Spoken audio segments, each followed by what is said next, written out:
On seeing Li Moying's cold expression with an unwavering emotion, she hurriedly looked towards Murongda. Father, father, quick save me, save me. As long as you say a word, eldest senior brother will definitely listen to you. I really have never harmed eldest senior brother before. Murong Fei had never felt such terror before. In actual fact, it wasn't only just her. When everyone present took a look at Li Moying, their gazes were mixed in between shock and terror.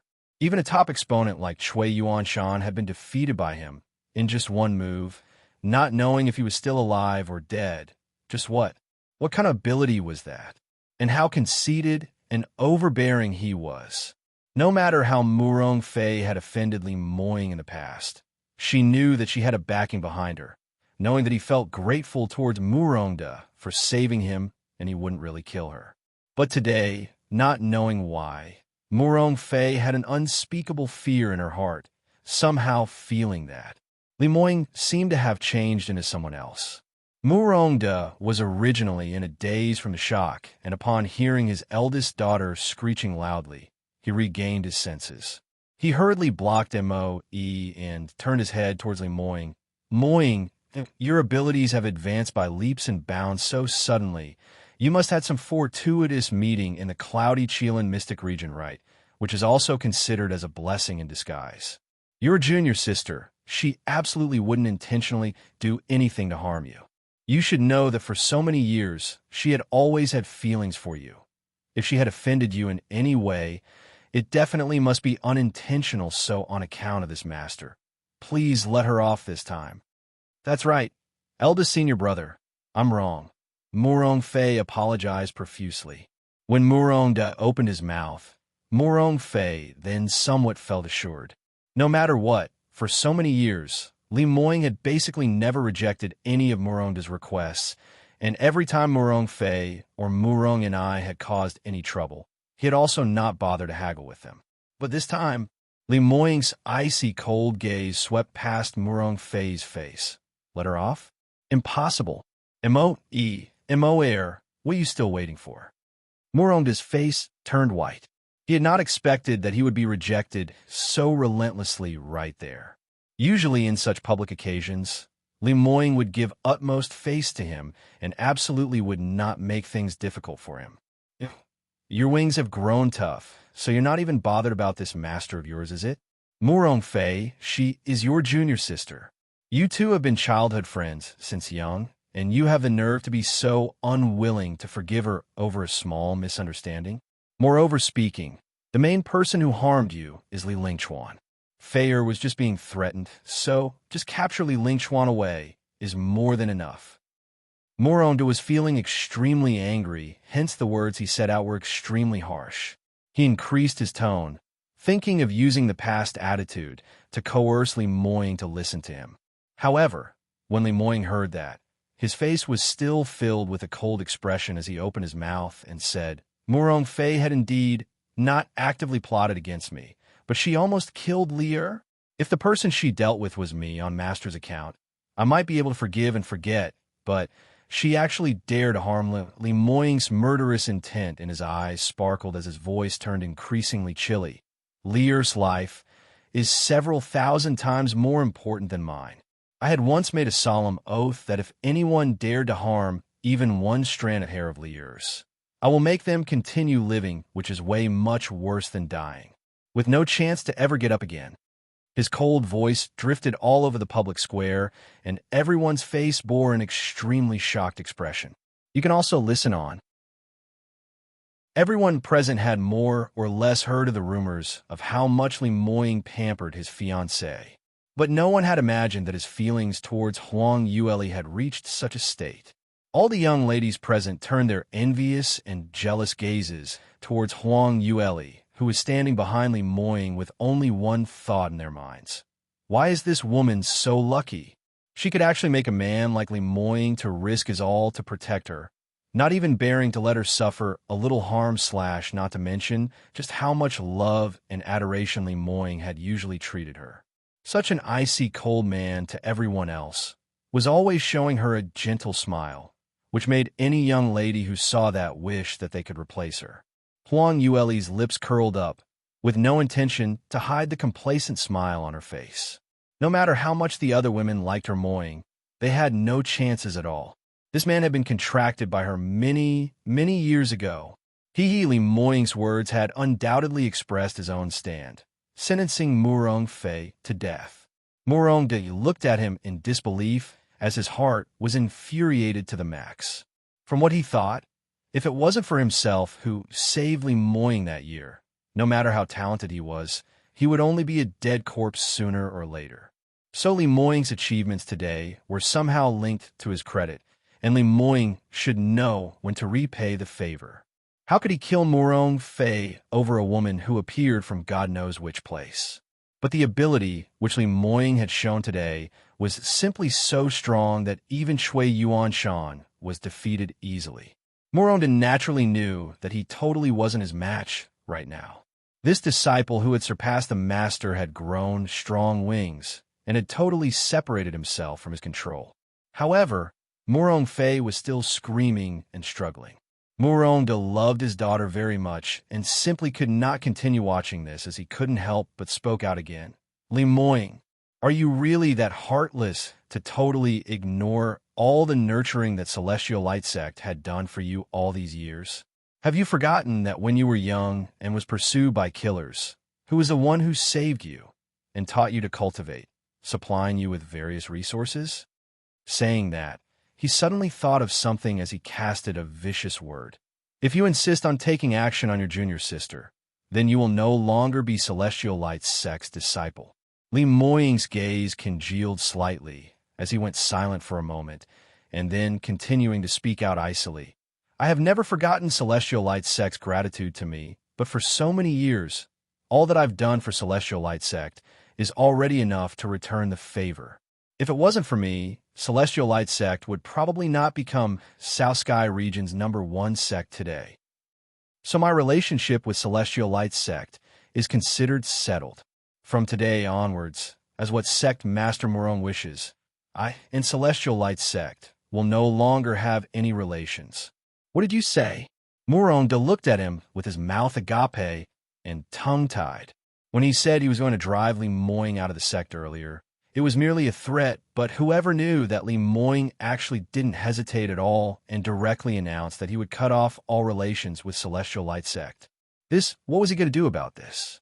Li Moying was Celestial Light Sect's future hope.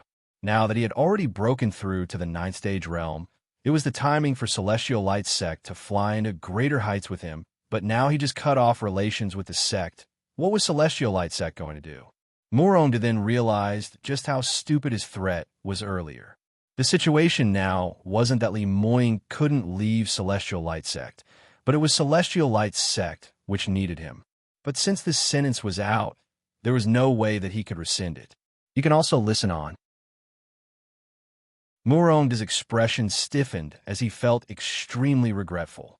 He couldn't hope more than to take back his words on the shop, crying and pleading Li Moying not to leave. But this was simply too ugly, and no matter what, he was still a sect's master, a top exponent in 9th stage realm, so he really couldn't make himself pull his face down. Just as he was hesitating and couldn't make up his mind, Li Moying had already taken action personally, striking the noisily screeching Murong Fei unconscious, then throwing her to the shadow guards. His action was swift like lightning, and Murong couldn't stop him in time.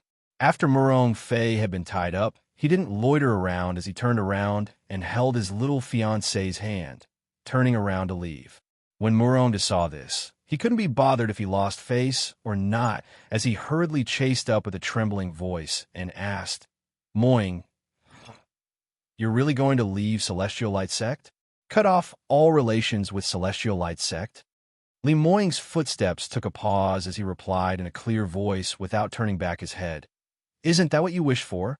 I'm not. Murong really wanted to explain himself, but his mouth was open, yet nothing came out. That's right, Li Moying had indeed done everything that was asked of him for the sect, and he had also solved numerous prickly matters for Celestial Light Sect, gaining innumerable glory. But the him who loved his daughter had once and again ignored Murong Fei's ridiculous ways, even using the past day's gratitude to suppress Li Moying to request for him to forgive the things which Murong Fei had done. As what he wished, Li Moying had indeed given way many, many times. This made Murong so pleased that he had lost his own sense of measure, thinking that he, his master, had enough standing, enough to control Li Moying's actions. In actual fact, he had forgotten that for such an exceptionally strong practitioner like Li Moying, how could he possibly be threatened into doing certain things? Apparently, in Li Moying's heart, he naturally would have a balance on each and every matter which made him select the option of giving in. But when Celestial Light Sect demanded overboard on the gratitude which was given to him, he would automatically withdraw himself and unconditionally restrict the so-called gratitude to stop all his actions. It was right until his moment when Li Moying finally realizing that his calculations had all been set wrongly. Alas, it was all too late. He sat despondently on the ground as he watched Li Moying and his group of men walking further and further away. However, just as they just reached the entrance of the mountain, the young lady beside Li Moying suddenly stopped and tipped her toes up as she whispered something into his ears. Li Moying frowned, apparently not too willing to do so. But Huang Yueli hugged his arm and swung it vigorously, so under her strong stance of coquetry, Li Moying finally admitted defeat. Huang Yueli gave a brilliant smile as she pecked him on his cheek and raised her hand to call out for Yuan Ziyu, giving him a few instructions. Yuan Ziyu accepted the order as he walked through Celestial Light Sect's public square, standing right in front of Murongda. Murongda originally lowered his head in despondence, but upon hearing footsteps, he thought that Li Moying had turned back and instantly lifted up his head in high spirits. Moying, this master knew that you. On seeing the man in front of him was someone whom he didn't recognize, Murongda was slightly stunned. Yuan Ziyu said in a clear, distinct voice, "Sect Master Murong, my third miss has a few words which she wants me to convey to you." Third miss, meaning Moying's fiancée? Murongda frowned. Yuan Ziyu didn't bother to make any explanations as he continued saying, "Third miss says she wouldn't go to the extent of taking eldest Miss Murong's life, only going to let her take on the punishment that she deserved, so Sect Master Murong need not act in this way." You can also listen on. When Murongda heard that, a spark flashed across his eyes as though he had clutched onto the last straw as he questioned relentlessly, "Really? She wouldn't harm Feier's life? That's great. Moying pampers this fiancé of his the most." Her words. Moying will definitely listen. Seeing Murongda heave a long sigh of relief, Yuan Ziyu silently shook his head. Apparently, Murongda doesn't understand this mistress of his.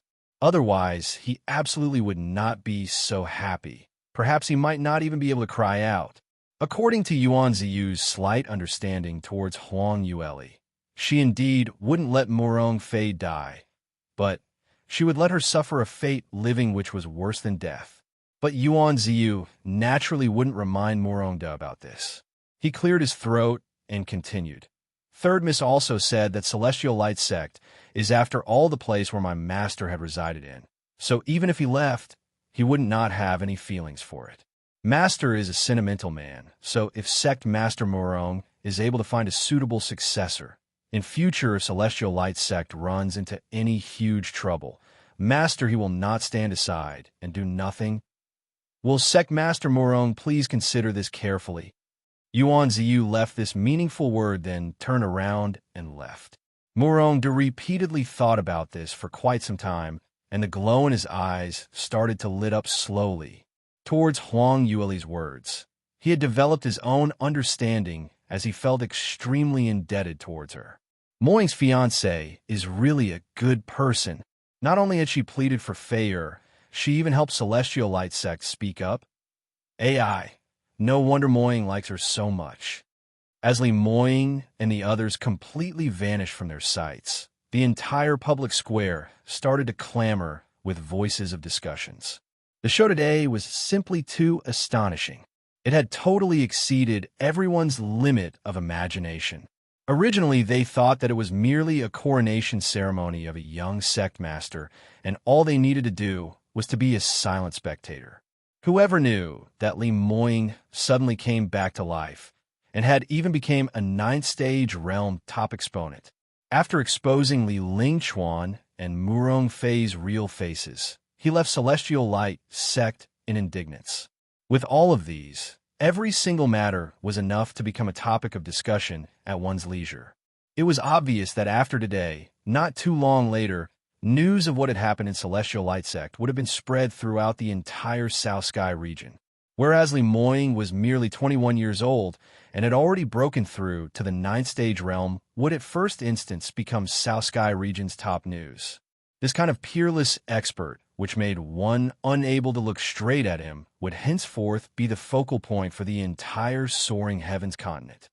Outside the sect entrance, hearing Yuan Ziyu's report on completion of his mission, Li Moying took a look at the young lady in his arms with a smile, which didn't look like a smile. Satisfied now? Moronda really treats you like his jolly good person, but you're really just a sly little fox. Huang Yueli blinked her innocent big eyes. What's called treat me like a good person? I am really a good person, all right? Tell me, which part did I say wrongly? Li Moying shook his head helplessly. No, what you said is right. Whoever dares to say you're wrong, I'll be the first to disagree with it. Huang Yueli's lips curled up as she smiled broadly, while leaning over. That's right. Moreover speaking, isn't it all because of you that's why I said this? Li Moying exchanged glances with her. Their hearts and minds were interconnected, hence, he naturally knew what this young lass in front of him was up to. His brows rose as he opened his mouth. You're counting your chickens before they hatch, not knowing if someone is willing to listen to you or not. You can also listen on. Huang Yueli smiled. This is a solution which he could have his cake and eat it too. Why would he not agree to it? I know, he's your loyal and devoted junior brother. So don't worry, I'll persuade him when the time is right. Li Moying pinched her perky cheek as he gave a low laugh. All right, I'll be relying on my wifey to help me plan by then. Who is your wifey? Huang Yueli swept him a glance. She would not casually marry him just like that, all right? Even if she only had eyes for this man. But if Li Moying didn't bring out 120% of his sincerity to propose to her, she would not casually nod her head. She murmured, I only felt that you've been in Celestial Light Sect for so many years and have already set up a strong foundation there. So if you were to just give up like that, it was really such a pity. Furthermore, South Sky region's forces originally belonged to Celestial Heaven's Gate, so this chance is hard to come by. She made it sound very vague, but Li Moying completely understood her meaning. He had been Celestial Light Sect's young sect master for many years, and his foundation was very deep. It could be said that the entire Celestial Light Sect was within his grasp, and furthermore, based on Celestial Light Sect status in South Sky region. If it was used as a piece of chess in a suitable way, it could completely affect the entire South Sky region situation. So Li Moying's leaving was really a pity, but now that he had broken through to the ninth stage realm, it was definite for him to head towards Sky Emperor City to gain more space for development, rather than to continue mingling around in Celestial Light Sect.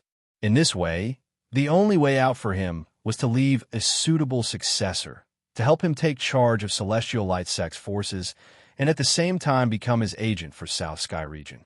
The only choice for this person, naturally, was his fifth junior brother, Luo Jiyun. Luo Jiyun had always been loyal and devoted towards Li Moying, and furthermore, after Li Lingchuan and the others had all gotten into trouble, the only one with 8 grade talent was him, and in actual fact, he had already become Celestial Light Sect's highest innate talent and strongest abled talented practitioner. For him to take over the position of Celestial Light Sect's young sect master. Naturally, he was the choice for them to strike a balance in all aspects.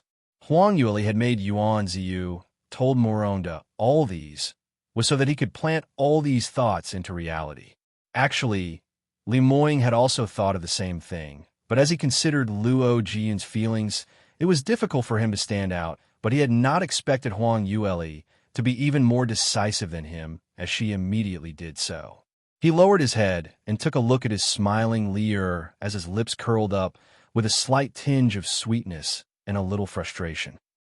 AI, to have an interconnected heart and mind fiancé, Everything he was thinking of could not escape her eyes.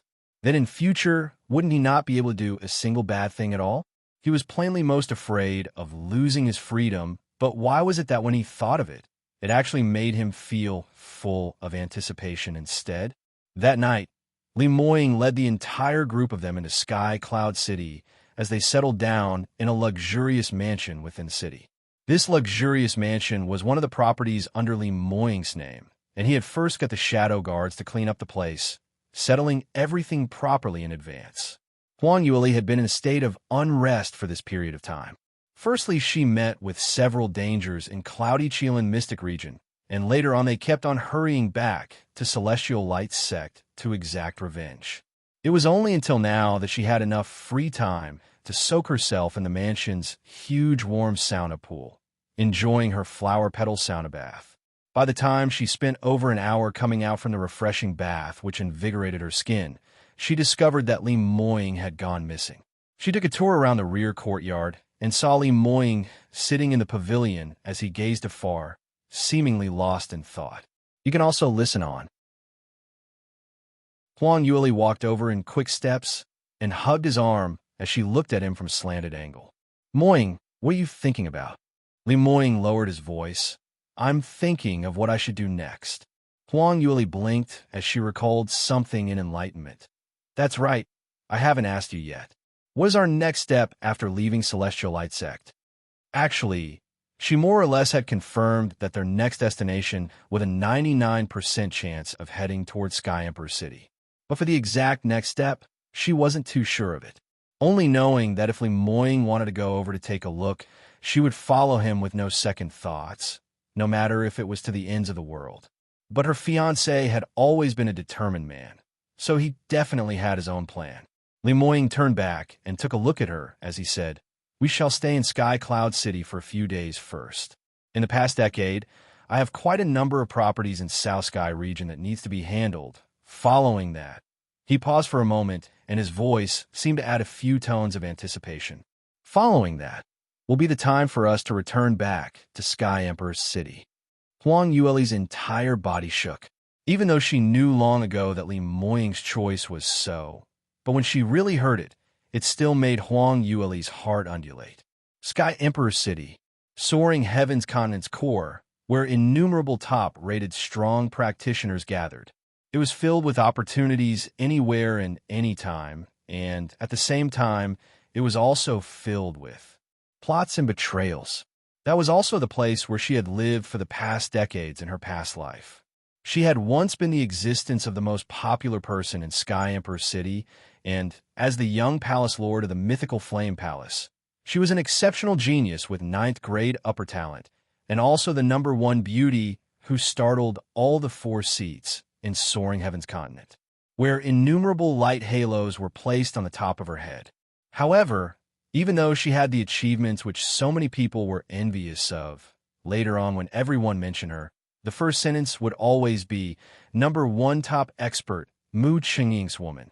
Once she disliked so much that she was casted this name by a man, as though all her hard work and achievements were all erased cleanly in an instance. But now that she had already died once, she felt that this title sounded rather flashy. Moreover, it could also push back all those women who were eyeing Mu Qingying.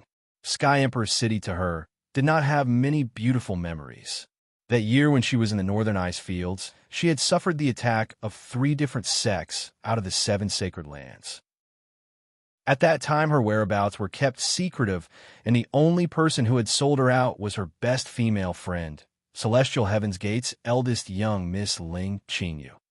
The kind of devouring hatred remained deep at the bottom of her heart. Like the cold from a northern ice fields which had entered her bones that night, had still not dissipated ever since that day. It was also this exact reason why she had been even more prudent this lifetime, putting on more defense against other people. This lifetime, other than Li Moying, she couldn't trust anyone else. Even though she didn't usually display it, but she often left a hand in secret. Furthermore, she didn't have many friends this lifetime, and all these were because of the psychological shadow which had been left from her past life. Because of that, The mere thought of returning to Sky Emperor City had Huang Yueli feeling various kinds of feelings welling up at her heart, so for a short moment, she was slightly dazed. Li Moying raised his hand and caressed her silky long hair as he said softly, "Lure, are you all right? I know what you're upset about. Don't you worry. I will help you get your revenge on the grievances in your past life one by one, absolutely not letting off a single one of them who dare to hurt you. You can also listen on." Huang Yueli lifted up her head to meet those brilliant, sparkling peach blossom eyes. Beneath those eyes was deep and tender sentiments, as though it would drown her within. In an instant, Huang Yueli felt her eyes turning moistened, almost crying out right there, because she discovered that no matter if it was in her past life or current, no matter if she was in favorable circumstances or in adversity, the person who had stood beside her unwaveringly had always been this man. She hugged Li Moying's waist with increased strength, burying her face into his wide and robust chest. She blinked and tears seeped into the cloth material on Li Moying's chest. Li Moying didn't say anything much, only embracing her in an even more gentle and resolute manner into his arms. Sky Emperor City. To them, it was a place which was filled with memories. It took quite a while before Huang Yueli raised her head and said to Li Moying, "Thank you, Moying. I know you wholeheartedly want to protect me. But revenge is a dish best served cold. You need not be too anxious as well. After we reach Sky Emperor City, let's plan slowly. After all, things are no longer the same as before." Huang Yueli sighed softly. She was grateful to Li Moying for his willingness to give his all wholeheartedly, but she really didn't want him to take such a big risk just because of her own reasons. After all, the Li Moying now was not the same as the then Mu Chengying. He had just broken through to the 9th stage realm, and although his innate talent was much more superior than it was then, but it was still totally different as when he was in 9th stage Rel peak condition. The difference in ability and battle power between 9th stage Rel practitioners was actually extremely huge, and the disparity between the strong and the weak was a world of difference. Huang Yueli's past lives were all part of Sky Emperor City's largest powerhouses, 7 sacred lands where all of it had been around since ancient times. Their inheritances had lasted for several hundred thousands of years, as the top exponents under them were innumerable. Even for the past lives, Mu Chengying, if he didn't have a proper plan and just abruptly headed up, he would likely also suffer a disadvantage. What more now that his ability was a far cry from his past life, and that he had departed Sky Emperor City for more than a decade, not knowing just how much force he would be able to gather back from the past. Soaring Heaven's continent's current situation was something which they weren't sure of. Huang Yueli absolutely would not allow Li Moying to take action under such a situation, although she wanted very much to exact revenge. But after her rebirth, in her heart, she was very clear that nothing was more important than Li Moying. As compared to his safety, revenge of whatsoever had all become small issues. Li Moying's heart was moved as the arm which embraced her grew tighter as he lowered his head to take a whiff of the fragrance of her hair while sighing softly. "I know. Do you think I look like a rash person? Don't worry. I won't do anything which I don't have any certainty of." As he was saying that, Huang Yueli suddenly had a strange and uneasy premonition. She suddenly raised her head and grabbed Li Moying's collar. "Moying, you must promise me. No matter what situation you are in, you must place your safety in the first place, and you must always accompany me, staying beside me properly." Li Moying went into a slight daze as his eyes flashed past an astonished glint. Lear, had she detected something? Impossible, he had obviously concealed it very well. It could be said that to be flawless. Li Moying merely hesitated for a breath's time when he regained his senses and smiled. "What are you worried about? I'm right by your side, isn't it? I will naturally keep you accompanied properly. After all, I've spent so many years before you finally nod your head to be together than me. You can also listen on." Li Moying's smile was extremely perfect, as that gentle and adoring attitude was exactly the same as before. Huang Yueli knew clearly that Li Moying was absolutely not some rash young lad. but she didn't know why she had an indiscernible feeling in her heart, as though she seemed to have missed out a very important matter. Li Moying saw her distracted look and frowned slightly as he lowered his head to plant a kiss on her cheek. Huang Yueli's face immediately flushed a bright red shade. "Why are you moving your hands while we are talking?" Li Moying innocently replied.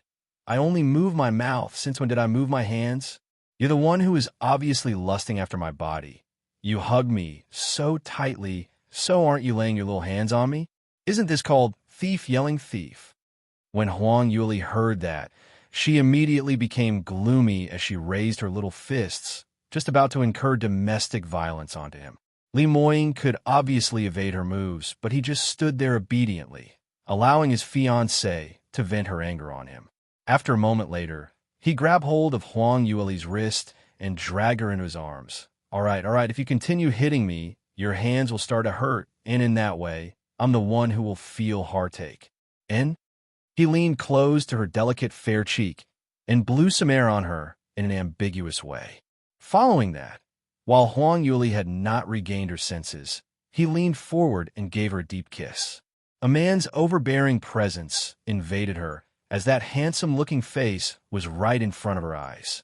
Huang Yueli's heart was pounding wildly as her brain turned into glue, other than obediently inclining towards the man in front of her and allowing him to kiss her willfully. She totally could not react at all, not to mention having the mind to think about any other things. This submissive made Li Moying feel a passionate fire burn up within him, and plus the fact that she had just taken a bath, which made her body give off a light rose scent. It was even more effective than any aphrodisiac. Li Moying kissed until he almost lost control, to the extent that he just pushed Huang Yueli onto a chaise longue as he buried his face in her slender long neck, following all the way downwards, planting deep strawberries, love bites. Huang Yueli didn't stop him because she felt very comfortable. Every time she laid in this man's arms, she felt as though she was turning into a puddle of water, totally unable to control herself. "Eldest senior brother, I heard. A.H." A shocked cry was heard. I didn't know that. I'm sorry. I didn't see anything at all. I'm leaving. Eldest senior brother, Lil's sister-in-law. Please continue to be busy." When Luo Jin got closer to them, he detected the ambiguous atmosphere in the pavilion and instantly understood why Moe and the others kept stopping him from entering this place. Unfortunately, he was just too rash and had given too much thought to their words. Now, it was too late for him to regret, as he could only bore the brunt of his eldest senior brother's murderous gazes as he turned around and scurried away in a jiffy. Interrupted by that joker, Li Moying turned around and sat up as his good-looking face was taut, bearing an icy, cold expression. Huang Yueli raised her head and sized him up as she couldn't help but burst out giggling. Li Moying turned back and started at that little fox who was gloating over his misfortune, but the latter wasn't a single bit afraid at all, as she intentionally smiled sweetly. "Moying, why are you unhappy? Are you in a bad mood? Do you want me to give you a kiss?" She's really a little fox who added oil to fire. Didn't she know that with the love bites on her collarbone, saying such things, what kind of effect it would cause? Li Moying's gaze dimmed. So proactive? Then let's return to our room in case we get interrupted by some little brat. You can also listen on. As he said that, he walked to the front of the chaise longue and stretched out his hand as he was about to carry her up horizontally. Huang Yueli immediately had a change of expression, and right before he could even touch her, she jumped up like her, but was on fire. "All right, stop fooling around." Junior brother Luo came running over at this timing. "Must be because of that matter. We'd better hurry over to take a look at him." Li Moying laughed softly. "Why? Have the heart of a thief, but no guts? Earlier, who was the one who wanted to kiss me and comfort me? Thinking of just running away like that?" Huang Yueli's face turned red, as she really couldn't hope more than to kick him. Mentioning the pot, which didn't boil. Look at his ill-intentioned look. Who dared to kiss him? What if she kissed him and it caused him to get heated up? Li Moying looked at her, biting her lips as her eyeballs kept roving around, and found it extremely amusing as he couldn't help but shot upwards like an arrow, pulling her wrist and wrestling her into his arms. "Lear, It's not right to lie, especially to your fiancé. Since you've agreed to kiss, then you're not allowed to renege on it. Huang Yueli acted blur. Renege on a debt? Since when had I reneged on a debt? I merely don't want to kiss already. Treat it like I owe you one for now. Owing and owning, and it would be forgotten. However, how could Li Moying not know about this little thing's tricks as he held her slender waist tightly and inched his face close to hers? Why not like this? You don't kiss me, but it'd be the same if I kissed you. When Huang Yueli heard the mellow and sexy voice around her ears, then looking at his long and thick lashes, which were like a fan drooping down, her heart jolted as she started to feel a little dizzy again. But immediately she detected a flame in Li Moying's profound eyes, and this made the alarms in her heart ring as she hurriedly said, I'll kiss, don't come any closer. Li Moying's action paused and was just about to say something when he suddenly felt a warm sensation on his lips. His little fox had swiftly pounced over and swiftly nibbled him on the lips. Then, using force, she pushed him away, thinking of withdrawing herself from him. Li Moying's lips curled upwards, knowing that this last was going to come out with the same tricks. Using a chick-pecking-on-grains-like kiss to pacify him? Alas, a man wasn't that easy to deal with. After being tricked so many times, he had learnt to become smarter. His body hadn't moved, but instead he locked on to her waist with slightly more force as he turned from guest and a host, as he lifted up her chin and planted his kiss on her once again. Huang Yueli had not expected her plan to fall through as her eyes opened real wide and tried her hardest to push him away. Li Moying was hugging a wriggling, uncooperative little fox and had no choice but to dabble and stop, and not long later, he loosened his grip. Huang Yueli started hard at him. Quick, don't fool around. Junior brother Luo is still waiting outside, and if he doesn't go out, what will he think? Li Moying laid lazily on the chaise longue as he replied in an absent-minded manner. Who cares what he thinks? Anyway, what he's thinking in his mind is the truth. Huang Yueli's face flushed a bright shade of red. She had truly been defeated by this thick-skinned man. She gritted her teeth and said, Are you going out or not? Li Moying saw his little fiancé exploding and could only give a light cough. I'll listen, let's go, but can we wait a little longer first? Huang Yueli went into a short blank, but immediately her gaze started sweeping onto the horizontally inclined man lying on the chaise longue in a seductive posture, and her gaze followed all the way downwards from his half-exposed chest. You can also listen on. She had to admit that this man in front of her was an excellent piece of work. Every single muscle line was just nice, so beautifully perfect that made one unable to shift their eyes away. In her past life, she thought that Mu Chengying was the most handsome man, but in this life, as he possessed God Clan's bloodline, his looks were even more breathtaking now. Huang Yueli's vision followed downward subconsciously. In an instant, her face turned even redder. She finally knew why Li Moying had refused to stand up, because his bodily reaction was just too obvious, and with this state, it would be strange if he dared to meet anyone else. You. Huang Yueli simply didn't know what to say as she bit on her lips and gave him a stare, then slipping away immediately. Li Moying looked at her departing figure as he gave a bitter smile. This lass indeed had the ability to force one into insanity.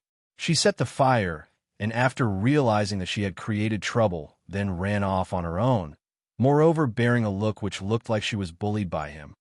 But even so, he was totally helpless, as he could only allow his little fox to throw her tantrum in whatever tsundere, presenting as unfriendly and blunt, but warm and tender inside, way she wanted. Huang Yueli ran out of the pavilion and readjusted her clothes before she headed to the front lobby. Luo Jiyun had been waiting there for quite some time, as Mo, Yi, and the other shadow guards stood around chatting with him. On seeing Huang Yueli appearing alone, everyone's gazes all turned to her instantaneously. Not knowing if it was because she had a guilty conscience, she somehow felt that everyone's eyes were filled with ambiguity. She hurriedly gave a slight cough. Ugh, that. Junior brother Luo, why do you come over so late at night? Luo Jiyun heard that and hurriedly explained, Lil's sister-in-law, really sorry. I really didn't know. Have I interrupted you two?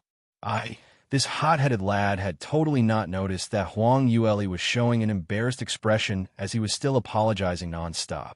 It was right until He pulled his from behind when he finally realized that something was amiss and hurriedly shut his mouth. Huang Yueli's lips twitched. You haven't interrupted. She paused for a moment and continued. You're here today to look for your eldest senior brother regarding celestial light sex matters? Luo Jian heard that and kept on nodding his head, and at the same time he put on a pitiful look while pleading for help. Lil's sister-in-law, please me to persuade eldest senior brother. Ask him not to leave me here alone. I want to leave with eldest senior brother. Huang Yueli's brows rose as she looked at him. Why? You're not willing to stay on in Celestial Light Sect? You probably aren't very clear yet, right? Among the current direct disciples in Celestial Light Sect, there are just but a few top exponents left, and plus the fact that your eldest senior brother still had some power left around here. You only need to stay on, and you will definitely become Celestial Light Sect's young sect master. Actually, earlier Brother Amo, he had already told me about the stakes involved. But I don't want to become a young sect master. I just want to follow eldest senior brother. Luo Jiyun persisted. Huang Yueli smiled slightly as she stared at him and continued asking, Are you sure? Have you really thought through this clearly? Such matters cannot be decided so rashly, all right? You've also witnessed with your own eyes on how Li Lingchuan had tried to obtain the position of young sect master and expended so much effort, even plotting an audacious plan of murdering his senior brother, but eventually he still didn't get what he wished for. Whereas for you, you could easily take on the position of young sect master. Your eldest senior brother would also support you in future, so are you really not going to do it? If you miss such a good chance, there will be no next time again. You can also listen on. Huang Yueli reiterated this once and again. Actually, without her saying, anyone with brains were able to think of this as it was the next logical thing to do. Status and authority were just an arm's length away. However, Luo Jiyun continued to shake his head. No, I don't want to be some young sect master. I only want to follow eldest senior brother. Although Huang Yueli had long known of his unyielding loyalty towards Li Moying, but his resolute attitude had even eliminated any sense of hesitation, which made one surprised. Why? This is such a good opportunity. Why do you choose to give it up? Haven't you considered that your eldest senior brother had betrayed Celestial Light Sect, running off to roam about in Sky Emperor City, but there are so many top experts there. Perhaps Moying isn't even anything over there. He might even offend someone unknowingly, unlike you who could stay relaxed in Celestial Light Sect. Luo Jian lifted up his head and looked at him. But isn't the art of cultivation about pursuing challenges? Greedy for a peaceful life could not possibly bring out the potential within. Following eldest senior brother around indeed isn't as easy in Celestial Light Sect, but I believe that it would lead me to head towards an even higher cultivational realm pathway. Moreover, eldest senior brother wouldn't continue to be a nobody forever. Based on his innate talent, he would definitely become somebody who could command the wind and summon the rain, so following him around is definitely not a wrong choice. Huang Yueli saw Li Moying walk over slowly from behind Luo Jiyun and couldn't help but laugh. Moying, I really couldn't tell that this junior brother of yours really has unconditional trust in you. Li Moying grazed lightly over Luo Jiyun as he was apparently rather impressed. He muttered, Since you have this thinking, then following me around is of no harm. But don't be like me to separate yourself from Celestial Light Sect. Tomorrow you will go over to tell Murong clearly that you're just temporarily following me to Sky Emperor City to go on experience learning and will return in future. But, eldest senior brother, Luo Jiyun was rather astonished. You've already left Celestial Light Sect. Why should I stay there for? I'm really not interested in the position of young sect master. Huang Yueli beamed as she spoke up for her fiancé. You're not interested, but your eldest senior brother is interested. Moying's foundation, which he had laid over the years, should we just let go of it like that? In future, we will rely on you to help him safeguard it. Don't tell me you're not willing to do so. Luo Jiyun then revealed an enlightened look as he patted his chest to express that he would definitely follow eldest senior brother's instructions. After Luo Jiyun left, Huang Yueli pulled Li Moying back to their room, and the minute they entered the room, she pursued him for an answer. You agreed to let Jiyun to follow you? Why? Could it be that you've already confirmed where we will be staying when we return to Sky Emperor City? Earlier, when Li Moying nodded his head in approval, even she felt surprised. She had assumed that Li Moying would not allow Luo Jiyun to stay in Celestial Light Sect, out of concern for his safety. Later on, having a change of thoughts, she understood it immediately. Probably Li Moying had already thought of a plan, hence he decided on this. Li Moying's arms were crossed as he lowered his head and looked at the young lady in front of him as his lips curled up. You're so impatient to pull me back to the room. I had thought that you're preparing to continue the matter earlier which you had not completed. Earlier? What matter? Huang Yueli blinked and suddenly comprehended as her face flushed red. You're so shameless. Stop with the rubbish and quickly tell me the answer. Li Moying then slowly replied. It's not considered as a plan, but since I was the sovereign of Blue Profound Sect in my past life, naturally, I will return to my own sect. You can also listen on.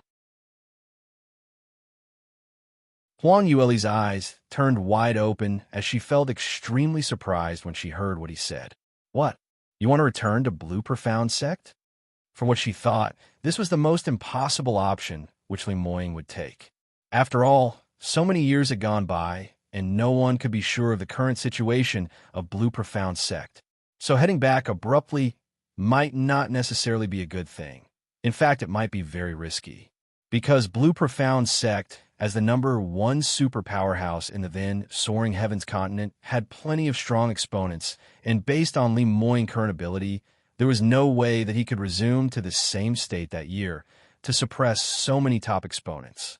At the very least, Li Moying's 4 great guardians under him were all much stronger than he was right now. Li Moying met her eyes and nodded his head prudently. That's right.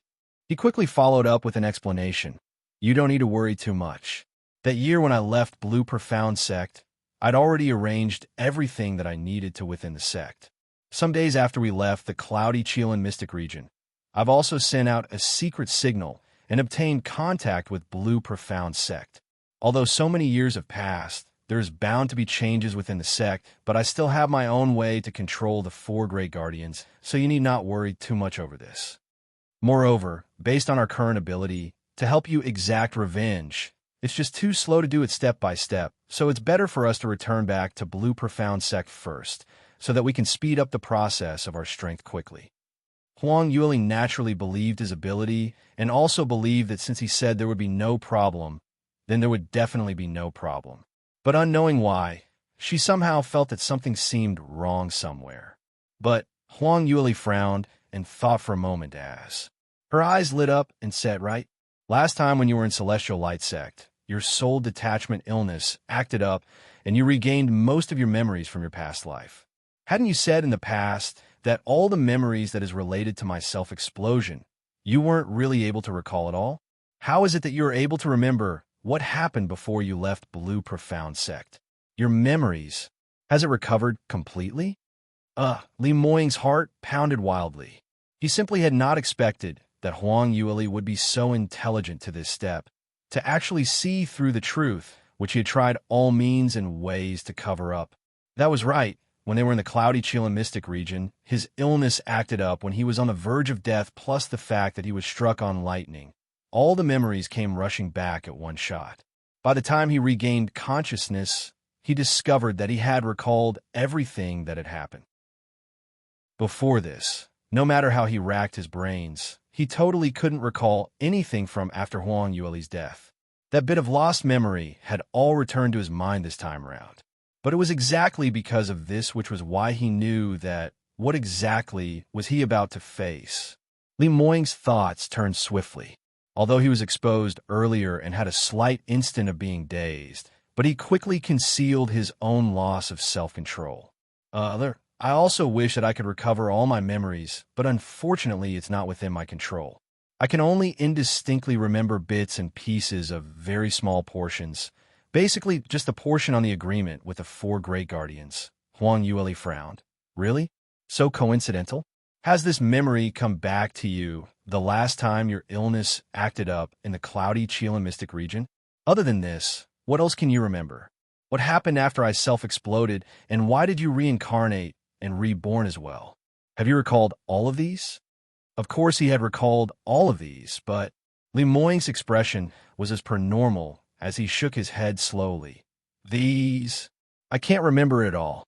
I've tried several times, but the minute I try to recall, my head would hurt so much as though it was about to split open. You can also listen on.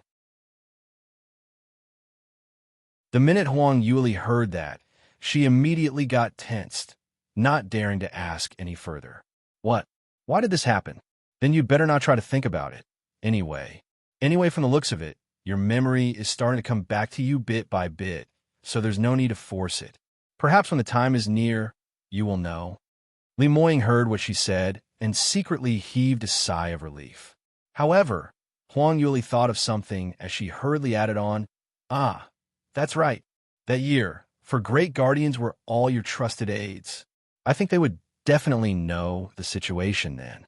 When we reach Blue Profound Sect, we can interrogate each one of them, so perhaps we might be able to discover something. Cough, cough. Li Moying's expression turned slightly pale again. Why was his fiancée so intelligent? It was practically impossible to defend against her effectively. It was simply too difficult to hide anything from her. Luckily, she told him whatever was on her mind, telling him her plan, so he should nip the problem in the butt before it happened. There were some things which he absolutely could not afford to let her find out. Li Moying hurriedly said, "What you said is correct. As long as we reach Sky Emperor City, the truth will be out.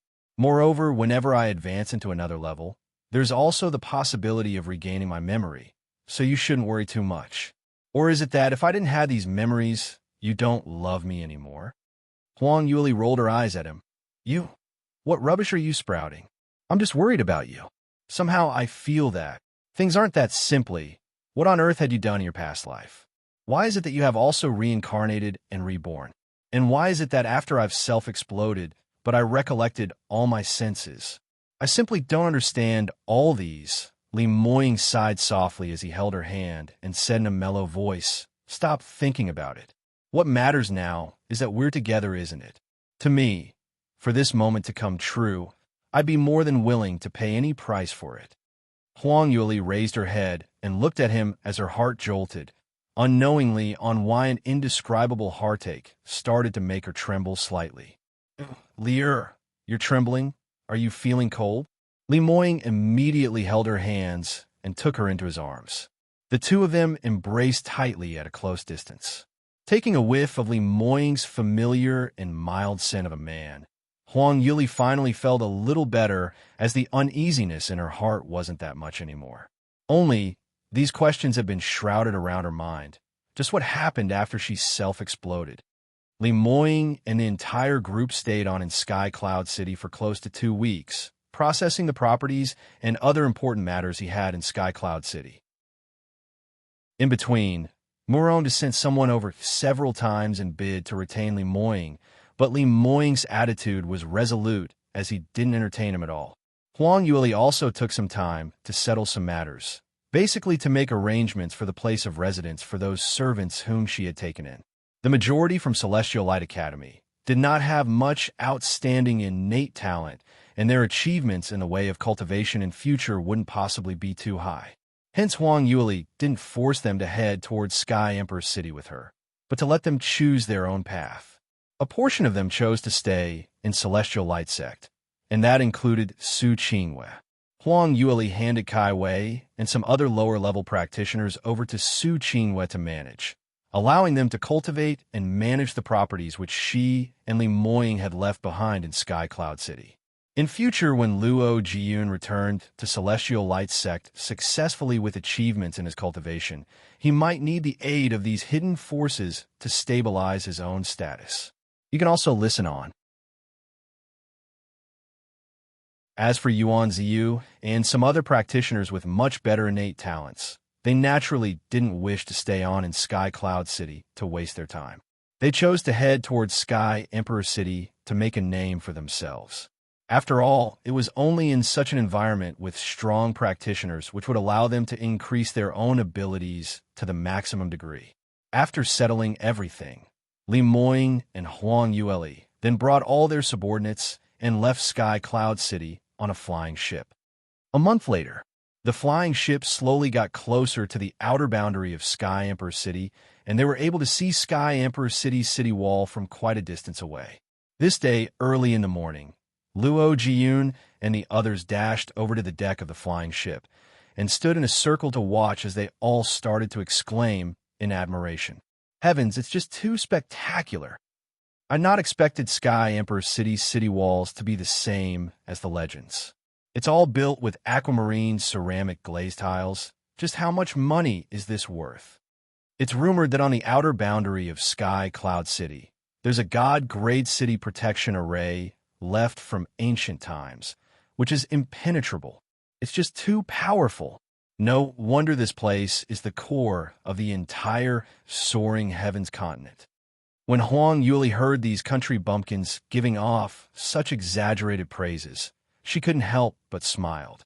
Although Sky Emperor City was just a city, but in actual fact its size was almost the size of the entire South Sky region. Moreover, as the continent's core for several thousands of years, innumerable top-rated geniuses had all brought everything they had, heading towards Sky Emperor City to seek for chances to break through and to establish their fame overnight. This tradition had been accumulating from generation to generation. Hence, it led to Sky Emperor City becoming the gathering of innumerable top exponents, and also astonishing wealth. Just how strong were Sky Emperor City's top powerhouses, and how wealthy they were, was something which those practitioners from desolated four-sky regions weren't able to imagine. It could be said that for every practitioner who had just arrived to Sky Emperor City were deeply stunned, hence Luo Jiyun and the others' display wasn't too exaggerated at all. Li Moying looked at her weak smile as he suddenly recalled something, and a smile curled up on his lips. TSK, these fellows. Are they country bumpkins entering the city?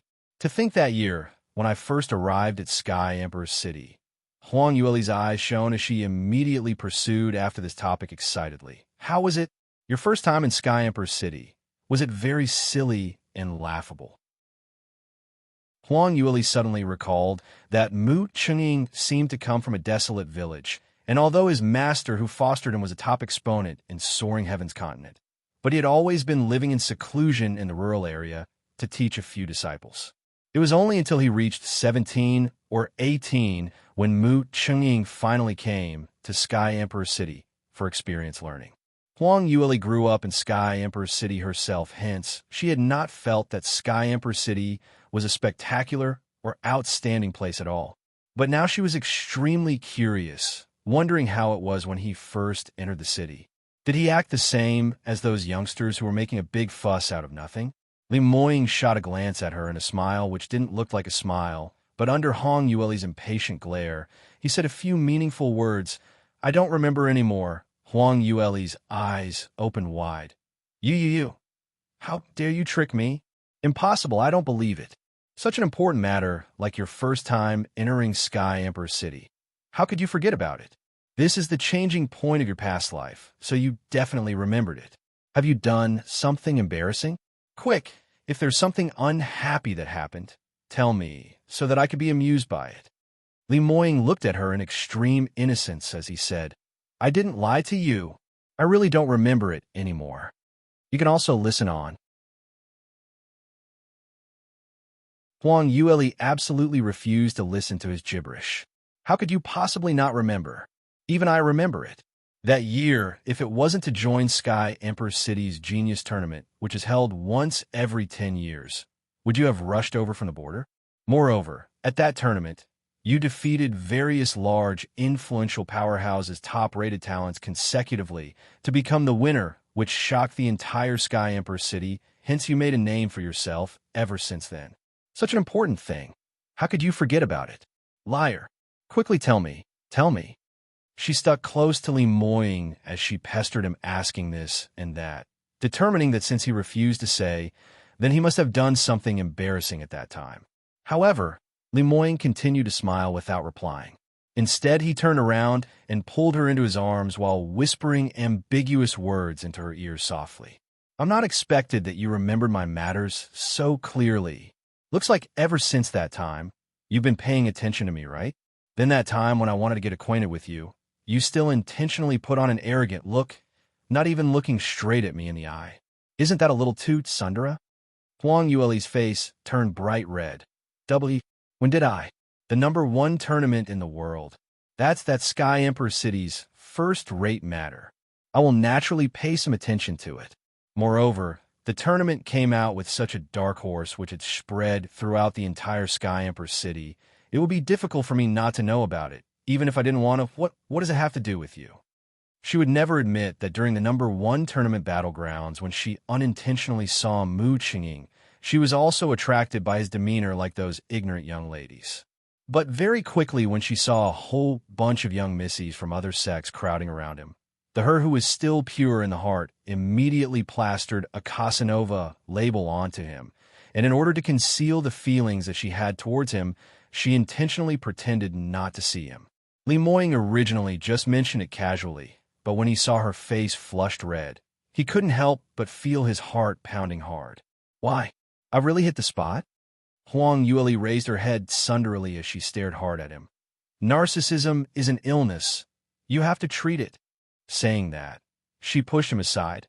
All right, from the sound of their voices, it seems that we are about to reach Sky Emperor Zone, which restricts flying. Looks like we have to land soon. I'll go out and take a look. She disappeared like a wisp of smoke. Li Moying saw her escaping rapidly as he rubbed his nose, and the smile on his lips turned even deeper.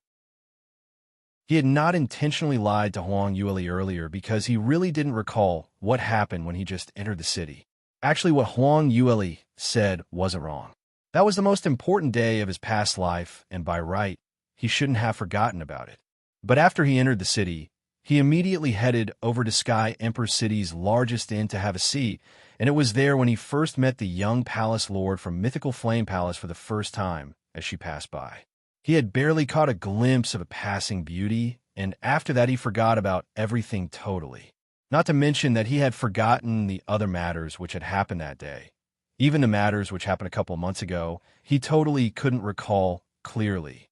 He only remembered that he kept on cultivating and cultivating with only one thought in mind, which was to let Huang Yueli see that he had enough power to protect her, a man who could satisfy all her vanity. She could only marry him, but these were something which he wouldn't say. After all, Huang Yueli had not admitted that she had feelings for him long ago, so why would he bring it out? The #1 top exponent had his own pride. Not too long later, Li Moying's flying ship landed in front of Sky Emperor City. There was no array within the radius of 100 miles outside Sky Emperor City, and they didn't allow anyone to ride on flying beasts or flying ships, nor utilize their flying profound skills. You can also listen on. However, Sky Emperor City's influential powerhouses weren't included within the restrictions, so occasionally there were still flying ships and Falcon Snow Condors. But Li Moying had just returned and had not grasped Sky Emperor City's current situation, hence he didn't want to attract attention, so they chose to silently descend while preparing to enter the city through the normal procedures. Huang Yueli's right hand raised and kept the flying ship into the Sky Phoenix Ring. Ever since she advanced into 5th Stage Realm, Sky Phoenix Ring storage area had been upgraded several times, becoming larger and larger. Now it was about the size of a small village, so putting a flying ship in there was enough and had space to spare. But to be able to have the space to keep a flying ship, even in Sky Emperor City, was something which was rarely seen. Huang Yueli's move would inevitably attract the surrounding practitioners' attention. Huang Yueli didn't want to attract trouble, but such a large flying ship originally could not just disappear without a trace, so attracting others' attention was something which she couldn't help. Luckily, among their group included a 9th Stage Realm top exponent, like Li Moying, hence ordinary practitioners totally didn't dare to create any trouble. Even until they reached Sky Emperor City's towering city gates, Luo Jiyun and the others were still looking around curiously. The few of you, please stay put and pay the entrance fee here. One high-grade spirit stone for each person. A guard stopped them. Luo Jian gave a shocked expression. One high-grade spirit stone for one person. This is daylight robbery. Moe and the others were speechless as well. One high-grade spiritual stone was equivalent to 10,000 low-grade spirit stones, enough to buy an inferior quality, third-tier profound armament, just to enter the city once. This was just too extravagant. However, Sky Emperor City had quite a number of gates, and the human traffic every day would at least incur several hundred thousands. Wasn't this too profitable? When the guards heard their discussions, he couldn't help but creased his brows. He saw them coming over from a large flying ship, and had thought that they were some wealthy people. Why were they kicking up such a big fuss over the entrance fee? Gentlemen here, this the regulations of our Sky Emperor City. If you don't pay the entrance fee, you cannot enter the city. Please comply.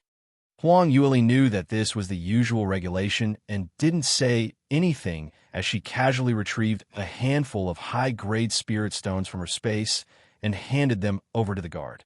The guard counted the amount and realized that there was actually more, which should be tips for him. His attitude immediately changed, and using an extremely polite tone, he continued, "Please head in ahead, gentlemen. Welcome to Sky Emperor City." Luo Jian saw the guard's attitude, which had switched from arrogance to deference as his lips twitched and couldn't help but mumbled softly, "Money can really make the devil turn to millstone." Huang Yueli turned around in amusement as she educated him. "It's just a high-grade spirit stone. Is it worth it for you to act in this way? Take this and be more generous in future. Don't embarrass your eldest senior brother, your sister-in-law. I'm not lacking in money." Saying that, she drew out a money sack as she tossed it into Luo Jian's arms. Luo Jian took a look, and his eyeballs almost fell out. The sack was filled not only with high-grade spirit stones, but an entire sack full of medium-grade spirit jades. Each piece was worth 10,000 high-grade spirit stones. Luo Jian's hands started shaking. "Sister-in-law, this is worth too much." Huang Yueli gasped with exasperation as she said, "Just hold on to it. In Sky Emperor City, there are plenty of chances, so most practitioners are extremely snobbish. If you want others to respect you, the best way would naturally be having enough ability. But now you're still lacking a little, so you cannot afford to be too petty, otherwise you'd be bullied by everyone." The few of them were just chatting when they suddenly heard someone calling out to them from behind. You can also listen on. "Wait, the few of you, please hold on. You cannot leave yet." They turned back in astonishment and saw an entire troop of guards dressed in uniformed, profound armor rushing over from behind them, stopping them in their tracks. Li Moying's elegant sword-shaped brows creased as cold intent flashed past his eyes. What's the meaning of this? Trying to find trouble? Huang Yueli could tell that he was about to fly into a rage and hurriedly jumped out to speak. "Dear sirs, we have already paid the entrance fee according to regulations. Why do you still stop us?" The leader heading the team took out a sedge scroll and looked at it against the light. He then took another look at Li Moying and Huang Yueli, apparently making a comparison. Huang Yueli frowned slightly as she turned back and met Li Moying's vision. The both of them had the same suspicions. Could it be that Li Moying had caught Li Lingxuan away, and the news had been sent back to Lung family so quickly? Further, Lung family's influence was so big, and within such a short amount of time, they had managed to settle Sky Emperor City's guards to help them capture them. Logically speaking, it shouldn't be so. Although Lung family was said to be some top 10 clans, but the top 10 clans itself was an overstatement. In Sky Emperor City, only the 7 sacred lands were the genuine super powerhouses, as their foundation was strong and deep with preeminent strength that no one dared to provoke them. Other than that, the others, like what top 10 clans, 8 large sects, or whatsoever, were all self-claimed.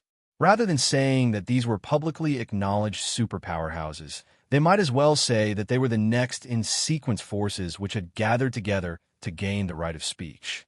So in essence, even if the entire 10 clans grouped together, they still didn't have the qualifications to speak of a single word in front of Mu Qinging. Now, just a measly last-ranking Lung family could actually control Sky Emperor City's guards? Somehow something didn't feel quite right, although they were filled with suspicions, but the two of them were not feeling flustered. Sky Emperor City originally wasn't someplace which was filled with pure and honest folkways, so if they weren't able to settle this small problem, then they can forget about continuing mingling here in future. But Luo Jiyun and the others were apparently frightened as they exchanged glances to see the terror in one another's eyes. Since when had they encountered such a huge disposition of troops? That time Cui Yuan Shan spoke of how incredible Lung family was, it seemed as though they were able to crush the entire Celestial Light sect with just one finger. Thinking of their entire group of entourage, there was only Li Moying who was in Ninth Stage Realm. The others' abilities belonged to the middle and low classes in Sky Emperor City, totally unable to resist against them. We're done for, finished. Could they be from the Lung family, trying to create trouble for us? I never thought that Lung Yifeng had such huge backing. Surely they won't really capture eldest senior brother, right? Shouldn't be that bad. Even Mo, who deeply believed in Li Moying, couldn't help but get worried when he saw this. Master capturing that fellow is logical and reasonable, not intentionally creating any trouble. Lung family cannot just be unreasonable if there's really no choice. Anyway, since Li Lingchuan is still being locked behind in the carriage, should we just pass him over to Lung family? At least it's better than being locked up the minute we enter the city. Just afraid that Lung family's people refuse to give up just like that. Huang Yueli heard those discussions behind her as her lips twitched, thinking of going forward to educate them. But considering that the time wasn't quite right, she could only endure it as she kept her mouth shut. Just at this moment, after the team leader repeatedly verified the identity, he finally opened his mouth. May I ask, are you young Master Li Moying? You can also listen on. Li Moying replied without batting an eyelid. That's right. What can I do for you? Out of their expectations, the team leader didn't act like they expected to abruptly capture them. On the contrary, his expression was full of praise. So you Master Li, please kindly wait a moment longer. There's someone who wants to meet with you. The team leader's attitude was so humble, which made Huang Yueli and the others extremely surprised. Li Moying frowned as he sized up the drawing in the team leader's hand suspiciously. Who is it who wants to meet me? Can you reveal the identity a little? The team leader hesitated. Anyway, it's someone from one of the powerhouse in Sky Emperor City, and definitely not someone who has ill intentions towards you. So please kindly wait a little while more. From the equivocal answer, Li Moying replied, slightly impatiently. Since the person coming is unwilling to reveal his identity, then there's no need for me to wait right here. It's rather late, and today, I've just arrived in Sky Emperor City, so there are just a number of things for me to settle. Apologies, but we'd be making a move first. To be able to let the most famous, unparalleled top exponent in Sky Emperor City wait. Other than his leader, there hadn't been anyone else yet. Looking at the team leader's expression, it shouldn't be Lung family who's seeking revenge this time around. Since that was the case, he wasn't too interested in finding out the situation, and he wasn't interested to act like a country bumpkin who hadn't seen the world to stay and wait for some influential powerhouse to meet him. Li Moying turned around to leave, and Huang Yueli merely shrugged as she hooked her arm around Li Moying's and followed up in quick steps. Luo Jiyun and the others apparently were slightly worried, but they too followed behind them closely. The team leader saw that he was about to leave and hurriedly chased after them, shouting out, Master Li, wait a minute, don't leave. The person who wants to meet you is really someone important in Sky Emperor City, and furthermore, he is very sincere in it. This is absolutely a heaven-descended chance. If you don't stay behind and wait, then in future, it'd be too late for regrets. Hearing that, Huang Yueli seemed to have thought of something as her slender brows rose and a sliver of smile curled up on the corners of her lips. She raised her arm and her elbow knocked against Li Moying's as she gave a low chuckle. I say, Moying, from the tone, could it be that someone wants to Before she could even finish her sentence, a bright light flashed past, and an imposing aura immediately swept across from their front. A few of them stopped in their tracks and lifted their heads to take a look. They saw an elderly man with a head full of white hair, dressed in luxurious apparel, standing right in front of the both of them as he sized Li Moying up with a beaming face. "Master Li, Miss Bai, don't be in a hurry to leave, all right? Just spend a little time having a chat with this old man. How about it?"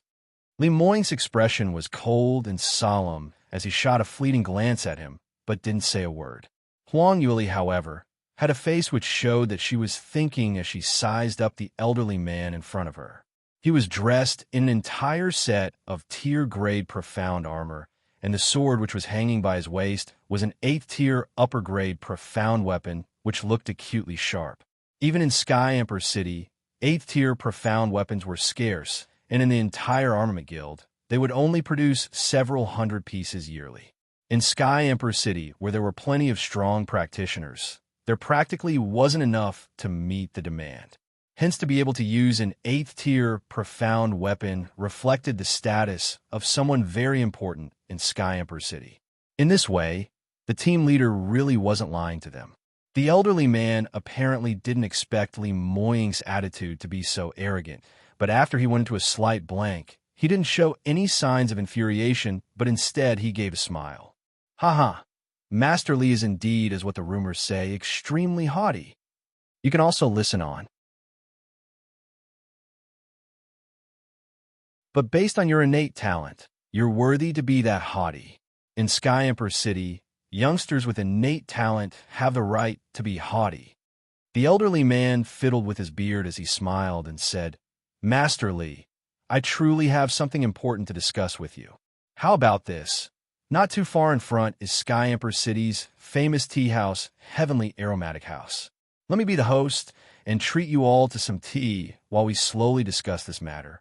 How about that?" Li Moying's expression remained indifferent as he said, "Apologies, I have something urgent on and have no time to have tea or whatever. If you have something really urgent, please do say out directly now." The elderly man was slightly surprised as he had not expected that after he had shown 100% sincerity, he was still rejected by the other party. Honestly speaking, very few people would not dare to not give him face like that. Not to mention that the person in front of him was a junior. The elderly man's heart started to feel discontented, but thinking that he had unintentionally received this piece of news. The young man in front of him had such outstanding talent that even Mu Chungying was left in this genius's dust. The elderly man's anger suddenly disappeared totally. He hurriedly said, "I've forgotten to introduce myself earlier. I am Feng Boizhong, and I'm from the Feng family, one of the top 10 clans in Sky Emperor City.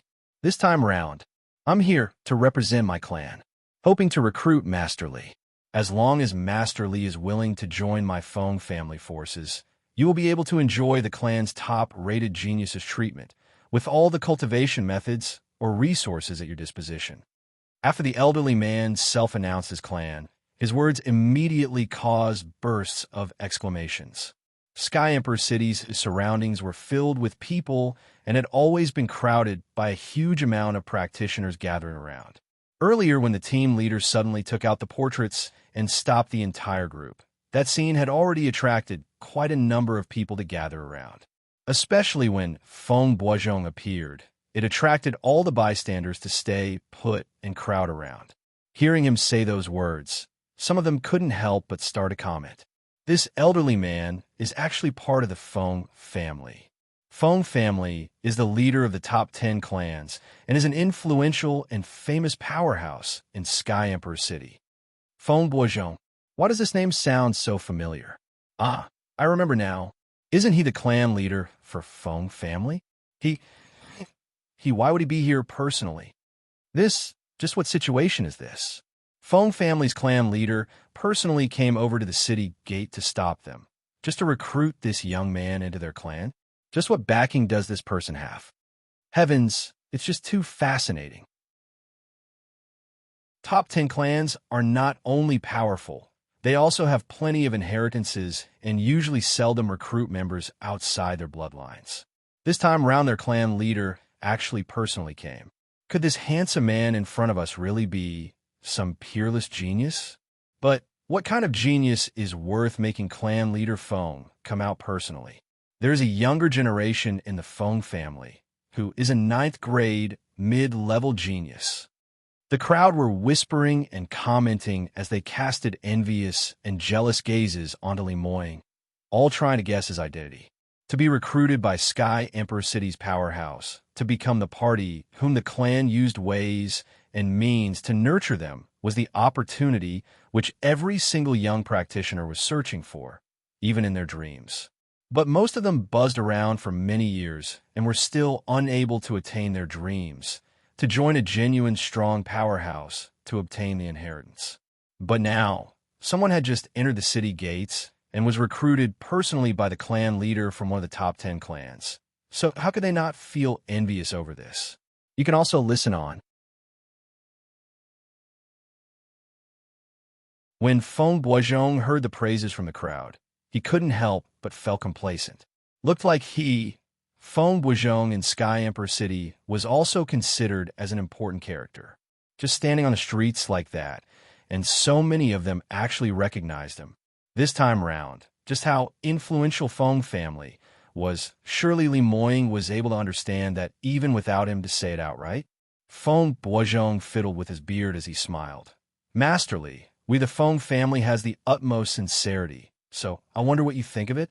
Li Moying's expression was unfathomable. Huang Yueli, however, almost burst out laughing. This time round it was already very clear. The guess which she had earlier wasn't wrong at all. This old man was here to recruit her fiancé. Not knowing where Feng family's clansmen heard about Li Moying's innate talent, Sky Emperor City's powerhouses had usually felt disdainful to even go take notice of the Four Sky region's geniuses, wasn't it? But it was no wonder that Feng Boizhong was in a hurry to stop them at the city gates. If he was indeed clear on Li Moying's innate talent, then he naturally knew that for a peerless genius like Li Moying, the minute he entered Sky Emperor City, he wouldn't be someone whom a mere Feng family could afford to recruit. He absolutely must hurry over to cheat Li Moying into his hands before he understood the entire situation. Feng Boizhong was indeed flexible in his thinking. Alas, Li Moying wasn't some blur fool who had just entered Sky Emperor City for the very first time. On the contrary, he was Sky Emperor City's big demon lord. Feng Boizhong's calculations were all wrongly done. Clan leader Feng, I'm sorry, and we appreciate your good intentions. But we have already arranged for these few days and have no intention to join any powerhouse yet. So we hope you can understand. Huang Yueli knew that Li Moying couldn't be bothered to deal with these sorts of matters, so she had to stand out to reply on his behalf. Feng Boizhong wouldn't give up that easily as he tried his best to persuade further. Masterly, our Feng family's inheritance has been around for 10,000 years, and we have also occupied several veins in the outskirts of Sky Emperor City, hence the clan has a vast amount of resources, especially in terms of heaven-grade cultivation methods and profound skills. We also have a few ancient scrolls, so as long as you nod your head, all these are at your disposal. Huang Yueli curbed herself from laughing out. Clan leader Feng, we really don't need these. We really have something urgent, and our Moying still doesn't have any plans to lean onto any powerhouse yet. So will you please let us through? How about this? Now that we're considered as acquainted, when there is a need in future, we'll go pay you a visit. Feng Boizhong started to become anxious. What urgent matters do you have to handle? You just arrived at Sky Emperor City, and rather than going round in circles blindly, why not just join our clan? Feng family's name is everywhere in the entire Sky Emperor City, so no matter what you need to do, you will be able to get it done easily. What a joke! What was meant by going to look for him in future when there's a need? Feng Boizhong was just too clear that the minute Li Moying entered the city and got in touch with various powerhouses, there would be something strange if he chose to join a mere Feng family by then. Based on his innate talent, which had surpassed Mu Qingying, wasn't it as easy as lifting a finger for him to join whichever powerhouse he wanted? Huang Yueli was not able to answer in time when Feng Boizhong suddenly thought of something and said, I know. You're in such a hurry to enter the city because you're worried of the Lung family coming to find trouble for you? Huang Yueli blinked and asked out of surprise. How did you know? Huang Yueli was surprised on how he got information on this matter, but Feng Boizhong had misinterpreted, assuming that they were really afraid of the Lung family. Feng Boizhong suddenly felt that he had grasped the crux of the problem. You can also listen on.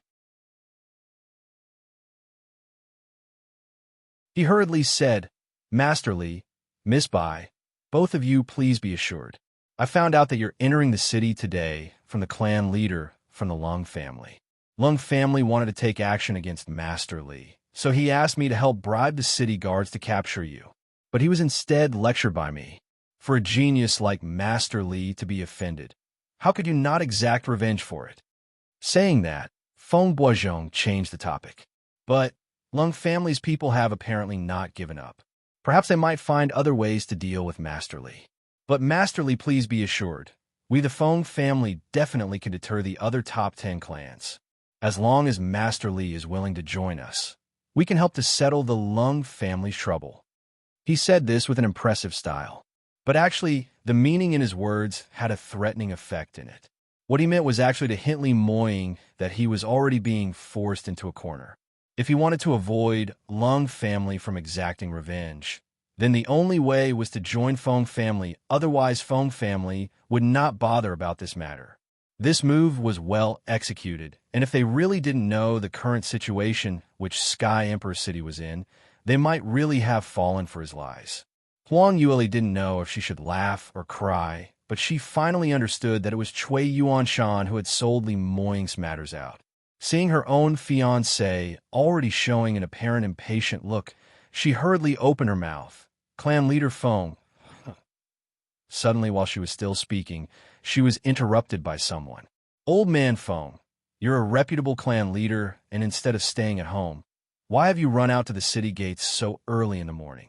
Just what are you trying to do? Following that, a burst of laughs echoed as a silhouette appeared at the entrance of Sky Emperor City. The person was dressed in a navy blue long robe, looking around 40-plus years of age, and there were 2 blades of mustache on top of his lips, bearing the temperament of a scholar. But the profound energy fluctuations coming from him clearly told them that he was a genuine 9th-stage realm, 8th-level practitioner. In terms of cultivation, he was above Feng Boizhong's. The minute he appeared, the surrounding practitioners couldn't help but started to gasp in exasperation again. That's Cheng Jinhua, Vice President of Soaring Heavens Merchant Guild's Cheng Jinhua. He is a famous character in Sky Emperor City's sky chart. Usually, it's practically impossible to see him. Why had he appeared right here today? So, he's Cheng Jinhua. I heard that other than the few who are in 9th stage realm peak, he's the next in line who's most powerful. Not only that, he has the huge backing of Soaring Heavens Merchant Guild and has easy access to profound weapons and medicinal pills. In terms of battle power, he's absolutely top-rated. I not expected that we would be able to see this legendary character today. What is he here for? Everyone had a puzzled look on their faces. Or perhaps they already had a faint guess in their hearts, but they weren't willing to believe that such a thing could happen. When Feng Boizhong saw Cheng Jinhua appearing, his expression changed, and it immediately turned extremely anxious and uptight. President Cheng, these words of yours sound strange.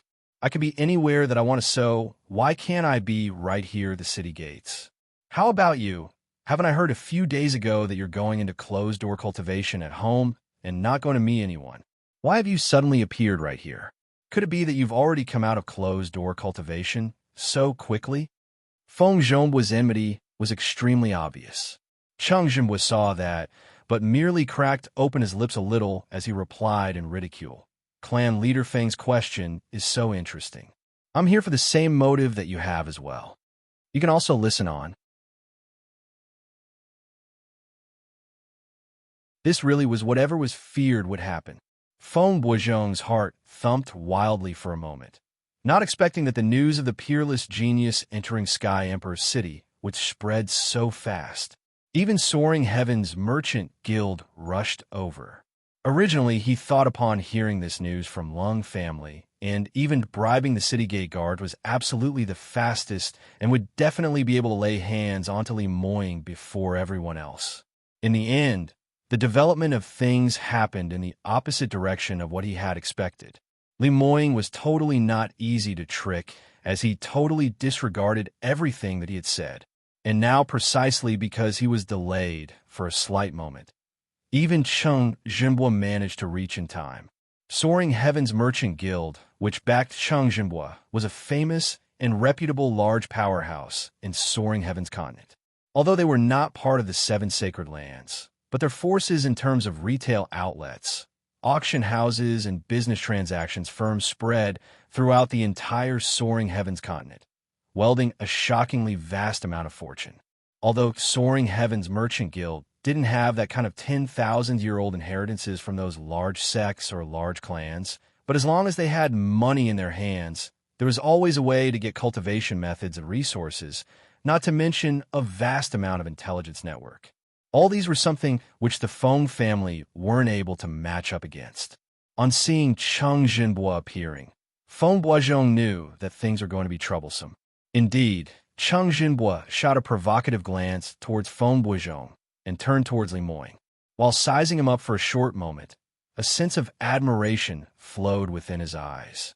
"Master Li, I've been looking forward to meeting you for a long time. You're indeed a man of striking appearance, truly living up to one's reputation." Even if it was Sovereign from Blue Profound Sect then, he unfortunately wasn't able to match up to you now. This was the highest compliment Blue Profound Sect Sovereign Mu was exactly Mu Chungying himself. If it was any other ordinary practitioner, upon hearing such compliments, they would not be overly excited, but rather shocked overboard. To be compared to Mu Chungying, if their innate talent wasn't enough yet being raised to such a high platform, it was simply akin to shortening their lifespan. But Li Moying didn't reveal any excitement nor shock, merely narrowing his eyes as he said softly, "President Cheng, you've overpraised me." Huang Yueli threw a gaze towards him and knew what exactly he was thinking. Cheng Jinbo actually used Mu Chungying as a topic.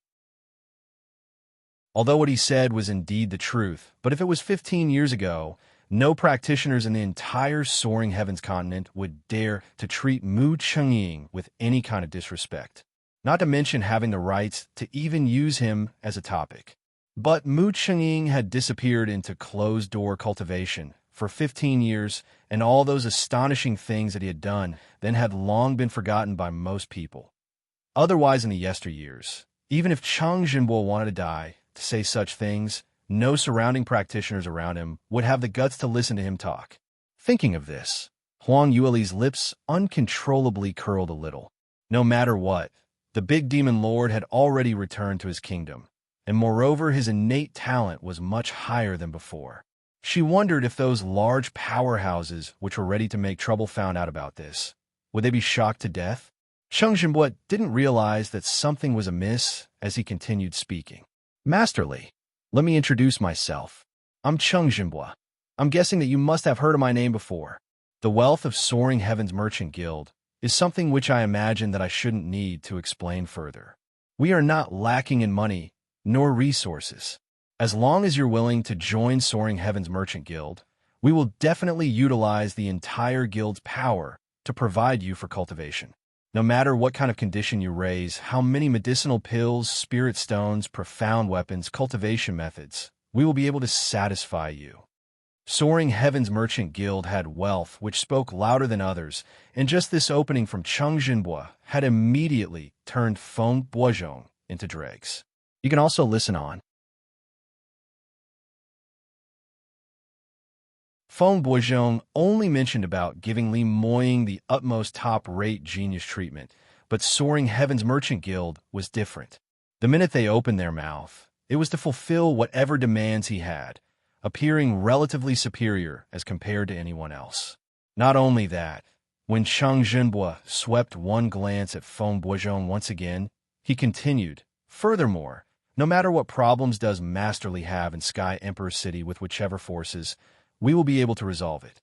I just heard that Master Li seemed to have accidentally killed some direct descendant of the Lung family.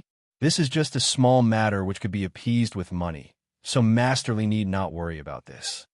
When Feng Boizhong heard that, he almost coughed out a mouthful of blood. Earlier, in order to make Li Moying feel grateful towards him, he intentionally made the Lung family sound as though they were very incredible, as though settling this matter was a difficult task. In the end, this Cheng Zhenghua actually made this sound so simple, as though it could be settled with just a wave of a hand. In this way, under comparison, didn't it mean that his Feng family was much worse off than the Soaring Heavens Merchant Guild? A matter which they found it difficult to settle, to Soaring Heavens Merchant Guild, was just a small matter which wasn't even fit to be mentioned about. This was simply trying to be clever, but ended up with egg on his own face. Feng Boizhong felt extremely furious and immediately stood up as he stared angrily at Cheng Zhenghua. President Cheng, this is just too much. Everything should be done in order of arrival. Master Li is the person whom we Feng family had taken interest in, and you suddenly popped out like that. What's the meaning of this? Poaching someone from other sects publicly is the disruption of the society regulations. No matter how much wealth your Soaring Heavens Merchant Guild has, surely you can't be that unreasonable, right? Whoever knew that Cheng Zhenghua couldn't even be bothered to look at him straight in the eyes as he continued to persuade Li Moying. Master Li, how is it? Do take a moment to consider this. You should be very clear that based on your innate talent, it was a sure thing that your existence in Sky Emperor City is definitely top-rated. But in order to speed up your cultivation even quickly, the amount of money that you need to burn would be much more. Even if it was a powerhouse like the top 10 clans, they aren't able to come out with so much money.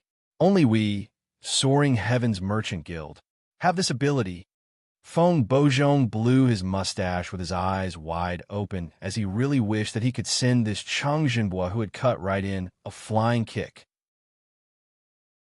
Alas, he could only blame himself for not being fast enough and for not showing enough sincerity, even thinking of using the least price to trick Li Moying into joining their family. With the comparison right now, even an idiot would know that he would choose to join Soaring Heavens Merchant Guild. Li Moying listened to Cheng Zhenghua, finishing his words expressionlessly before he started to open his mouth calmly. I thank both of you for thinking highly of me, but as what my fiancé had mentioned earlier, we have no intention to lean towards any powerhouse for now. My apologies. Cheng Zhenhua's expression stiffened, apparently not expecting that he had actually been rejected. This young lad really didn't know what he was rejecting. Feng Boizhong, however, heaved a sigh of relief as he almost laughed out. So what if Soaring Heavens Merchant Guild was rich and overbearing?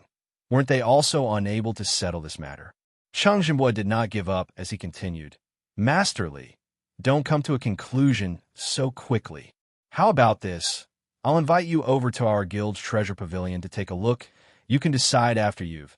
As Cheng Zhenghua was endlessly trying to persuade him, suddenly they heard gasps of exclamations coming from the crowd. Quickly look. What's that? Quite a number of people heard that and looked over, and immediately following that, they all started screaming in shock. Heavens, that's that splendid Violet Heavenly Palace's flying ship. It's no wonder they're one of the 7 sacred lands in Sky Emperor City. Only a super powerhouse like this could steer their flying ship in the Sky Emperor City's skies so arrogantly. Strange? From the direction of that flying ship, it seemed to be flying towards our direction. You can also listen on. Under the astonished gazes of the crowd, that huge and luxurious flying ship flew above everyone's heads. The flying ship lowered slightly, and a silhouette flew downwards, landing right in front of Li Moying. The man had a head full of white hair, and he was holding on to a walking stick in his hands as though he was so old that he almost couldn't walk. But when Cheng Zhenghua and Feng Boizhong saw him, their expressions changed and bowed slightly as they cried out, Elder Gua. Even Li Moying and Huang Yueli were astonished, because this Elder Gua's name was Gua Zhenxing, someone whom the both of them knew. 15 years ago, he was already one of the famous 9th Stage Realm peak practitioners from splendid Violent Heavenly Palace. This old man's character was extremely arrogant, and they had not expected that he appear at this place. Could it be that he was here to recruit Li Moying as well? Li Moying and Huang Yue exchanged glances as they both had the same helpless thought in their minds. Originally, they were thinking of sneaking into the city to grasp the situation of Sky Emperor City first. Whoever knew that? They had just entered the city and had thoroughly become famous. This was what's known as causing a sensation in the martial arts circle, startling a great number of people. Among the crowd, there were apparently even more people who recognized Guo Jinxing as their discussions became even louder. Furthermore, even more people now looked at Li Moying as though they were looking at a monster. Elder Guo from splendid, violent Heavenly Palace. Soaring Heaven's Continent Sky, chart, ranking number 12. This is one of the top exponents behind the scenes in Sky Emperor City who wouldn't reveal himself easily. He actually came here as well. Surely it can't be that. He's also here to recruit. That what masterly, right? Surely not right. Impossible, right? Elder Guo's backing is one of the 7 sacred lands, splendid violet heavenly palace. 7 sacred lands. Just what kind of place is that? Even if it was a peerless genius with 9th grade talent, he also had to pass through various assessments like ordinary practitioners before he could join them. Unless this Master Li is a 9th grade, upper talented genius. Huh, what kind of joke is that? Can you even believe the things that you said? 9th grade, upper talent genius. In the past 100 years, there were only 2, Mu Chengying and Huang Yue. But earlier when that President Cheng praised Master Li, he seemed to have mentioned that his innate talent was comparable to Sovereign Mu. What? How is that possible? Anyway, I'm not going to believe in that. Elder Guo must have another motive in his trip here. Splendid Violet Heavenly Palace had never actively recruited any genius before. The crowd refused to believe, which was understandable. 7 sacred lands were different from ordinary large powerhouses. All of them, without any exception, had ancient inheritances, and the number of top exponents under their wings had accumulated since 10,000 years ago. Just a mere immature genius was commonly seen, so how would they even treat him as something? Plus, the 7 sacred lands sang their own praises of their statuses. They wouldn't possibly lower their heads to go beg anyone. Not to mention Li Moying, who was just a newbie who had just entered Sky Emperor City. However, different from the surrounding ordinary practitioners, Cheng Jinbua and Feng Boizhong were silently anxious because they were very sure that Guo Jinxing's motive was 99% the same as theirs. Those so-called peerless geniuses in splendid violet heavenly palace's eyes were indeed just like that. But Li Moying was different. Just 20 over years old, and had already broken through the 9th stage realm stage. Just what kind of innate talent was that? It was a shocking piece of news, which made one frightened to even think carefully along this line. That year, when Mu Chengying broke through to the 9th stage realm, he was almost nearing 30 years old, and that had already caused a huge commotion throughout the entire soaring heavens continent. You can also listen on. But Li Moying was much faster than Mu Chengying by such a large margin, completely leaping upwards in one shot. It was imaginable that it would take at most 5 to 6 years for him to promote in a 9th stage realm peak, perhaps even surpassing the once number 1 top exponent Mu Chengying. After some time, what would his achievements be? Would he become the first practitioner to break through the 10th stage realm and ascend to God realm? After so many years since the fast change of heaven and earth during ancient times? This kind of genius had already surpassed everyone's imagination, and in front of him, even the 7 sacred lands weren't able to sit still. Feng Boizhong and the others felt the anger within, but they didn't dare to say it. 7 sacred land statuses were very high in Sky Emperor City, and the strength of their ability was something which the people outside the city could hardly imagine. Hence, he was someone whom the both of them could not afford to offend. Moreover, since splendid violet heavenly palaces people were here, they would definitely have no chance anymore, so they could only watch with their eyes open as Guo Jinxing abduct them away. Guo Jinxing was a man who was even more particular than Feng Jinbua and the others, hence he didn't personally go up to fawn on Li Moying. Instead, he brought along 2 sidekicks. A young man behind him took quick steps up ahead as he cupped his fist into the other hand and said, "Masterly, I am Wen Ikai, a direct disciple from splendid Violet Heavenly Palace." He paused for a moment, waiting for Moying to express a shocked and adoration look. Whoever knew that the crowd around them were already gasping in shock and astonishment, but Moying merely casted him a look which was cold and distant, not knowing if he had heard what he said or not. Wen Ikai's expression turned slightly ugly as he had not expected that Moying to actually be that conceited. No matter how strong Moying's innate talent was, but he was after all a direct disciple of splendid Violet Heavenly Palace. In the future, when Moying joined their Heavenly Palace, he was considered as his senior brother. How could he not give him face in such a manner? Wen Ikai was infuriated, but he remembered that he was acting on Guo Jinxing's instructions to treat this peerless genius with extreme deferential treatment. Hence, he forcibly controlled his own temper and continued to speak to him in a pleasant countenance. "Masterly, my master had passed by today and heard about your matter.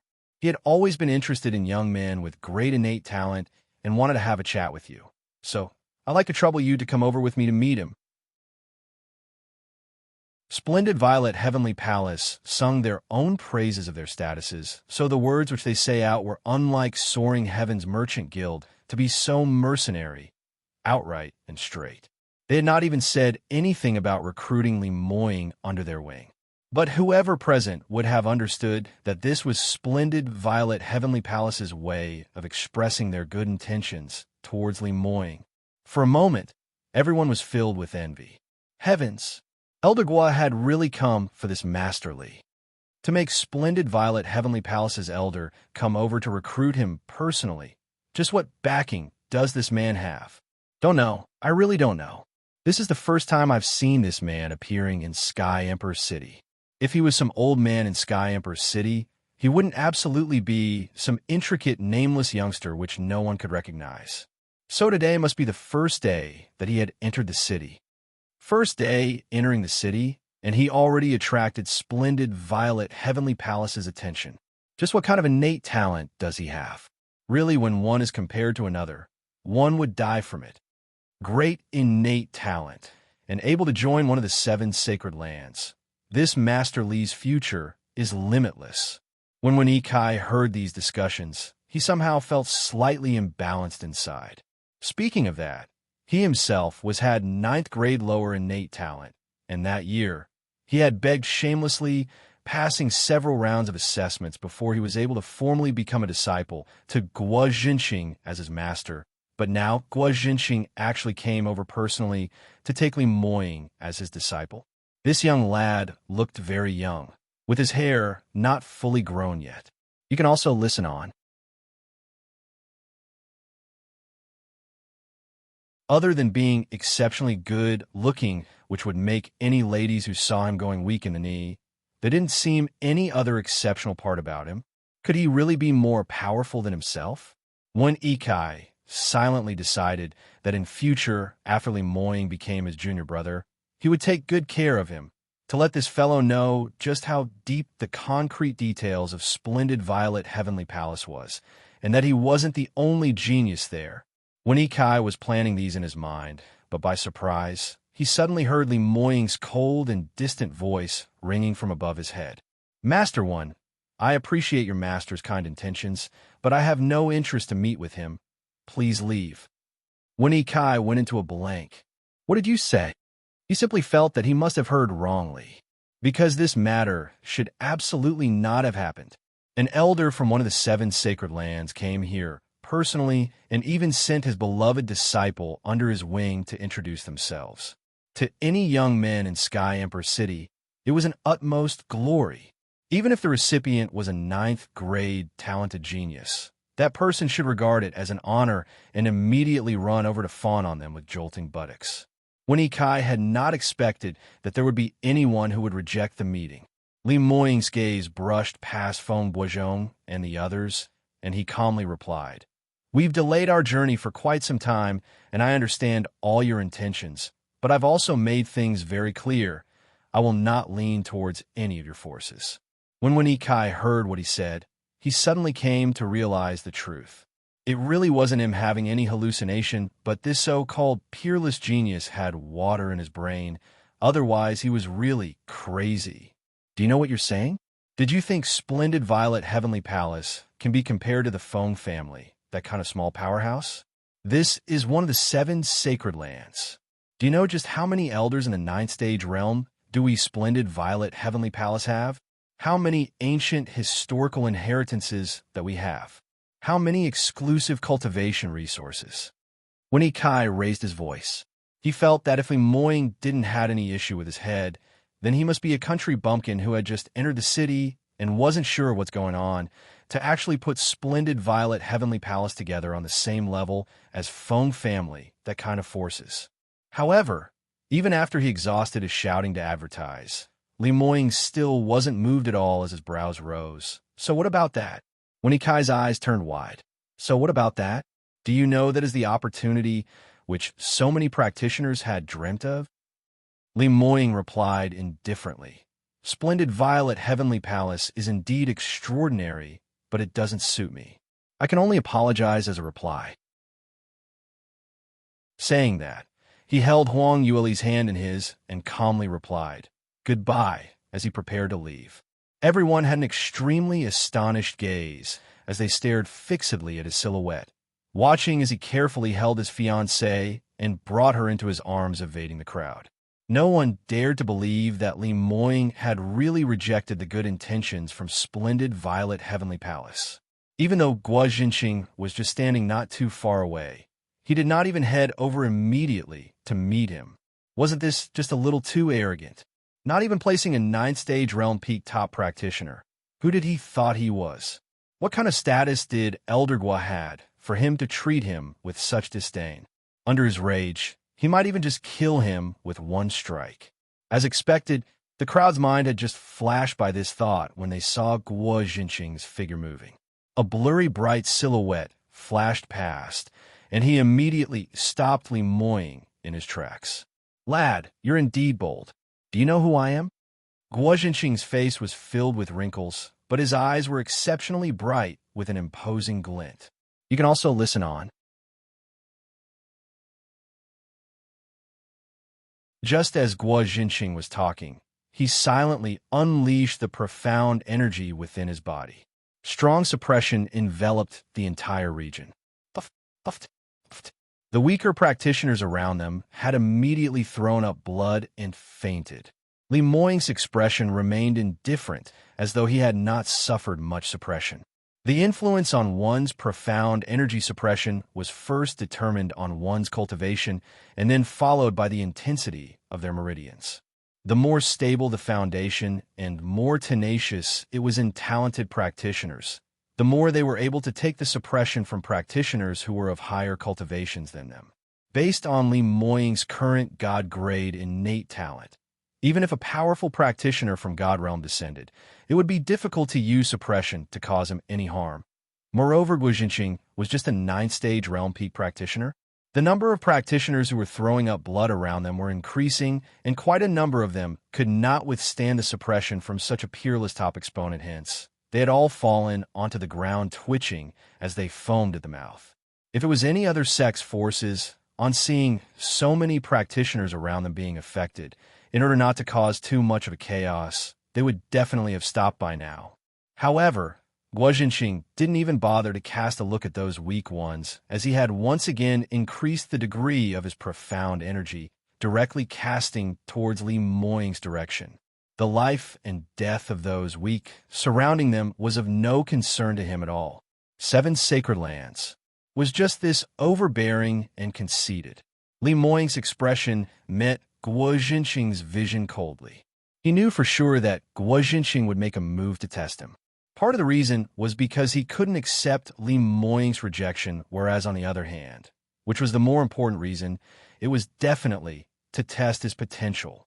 After all, that rumor regarding Lemoyne's innate talent was just too ridiculous. Unless he witnessed it with his own eyes, otherwise anyone would have their suspicions. Lemoyne narrowed his eyes slightly as numerous thoughts flashed past his mind swiftly.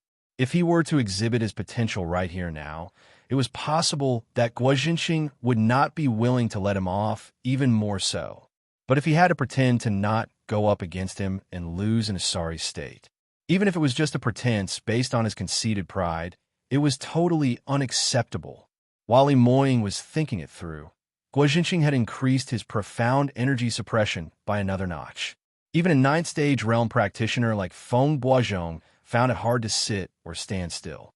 Just at this moment, Guo Jinxing suddenly let out an exclamation, as his vision shifted from Li Moying to his side. Li Moying's heart jolted as he turned around to look at Huang Yueli. He saw this young lass having a slightly pale expression, but she was still standing firm on the ground, totally not falling down or throwing up blood. This young lady. Guo Jinxing suddenly opened his mouth. If Huang Yueli was a 9th-stage realm practitioner, this expression could only be said to be just passable and not attract Guo Jinxing's attention. However, the profound energy fluctuation from her apparently meant that she only had a mere 5th-stage realm later-stage cultivation. Honestly speaking, based on her age, to be in the 5th-stage realm already wasn't bad at all, but just based on cultivation alone, in Sky Emperor City, she was only considered to be middle class and below. The surrounding practitioners who had the same cultivation level as her had all fallen down, twitching and fainted. But although she was in the center of suppression, she still remained standing properly. This innate talent was indeed shocking, probably not too far off from the man standing next to her. When Li Moying saw Guo Jinxing's bright eyes, his heart silently sighed. This round things weren't going so well. No matter if he moved or not, none of them were going to be able to leave. You can also listen on.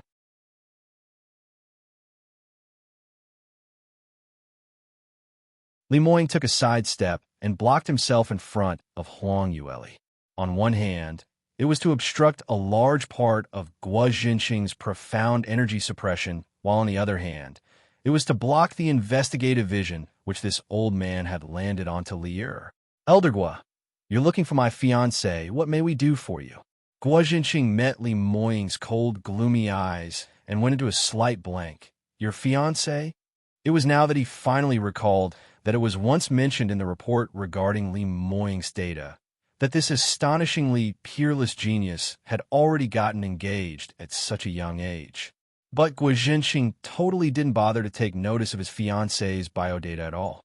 From what he thought, if Li Moying indeed had that kind of rumored innate talent, then even a top-talented lady in Sky Emperor City would only be suited to be his concubine. What more for a young lass who had popped out from some countryside?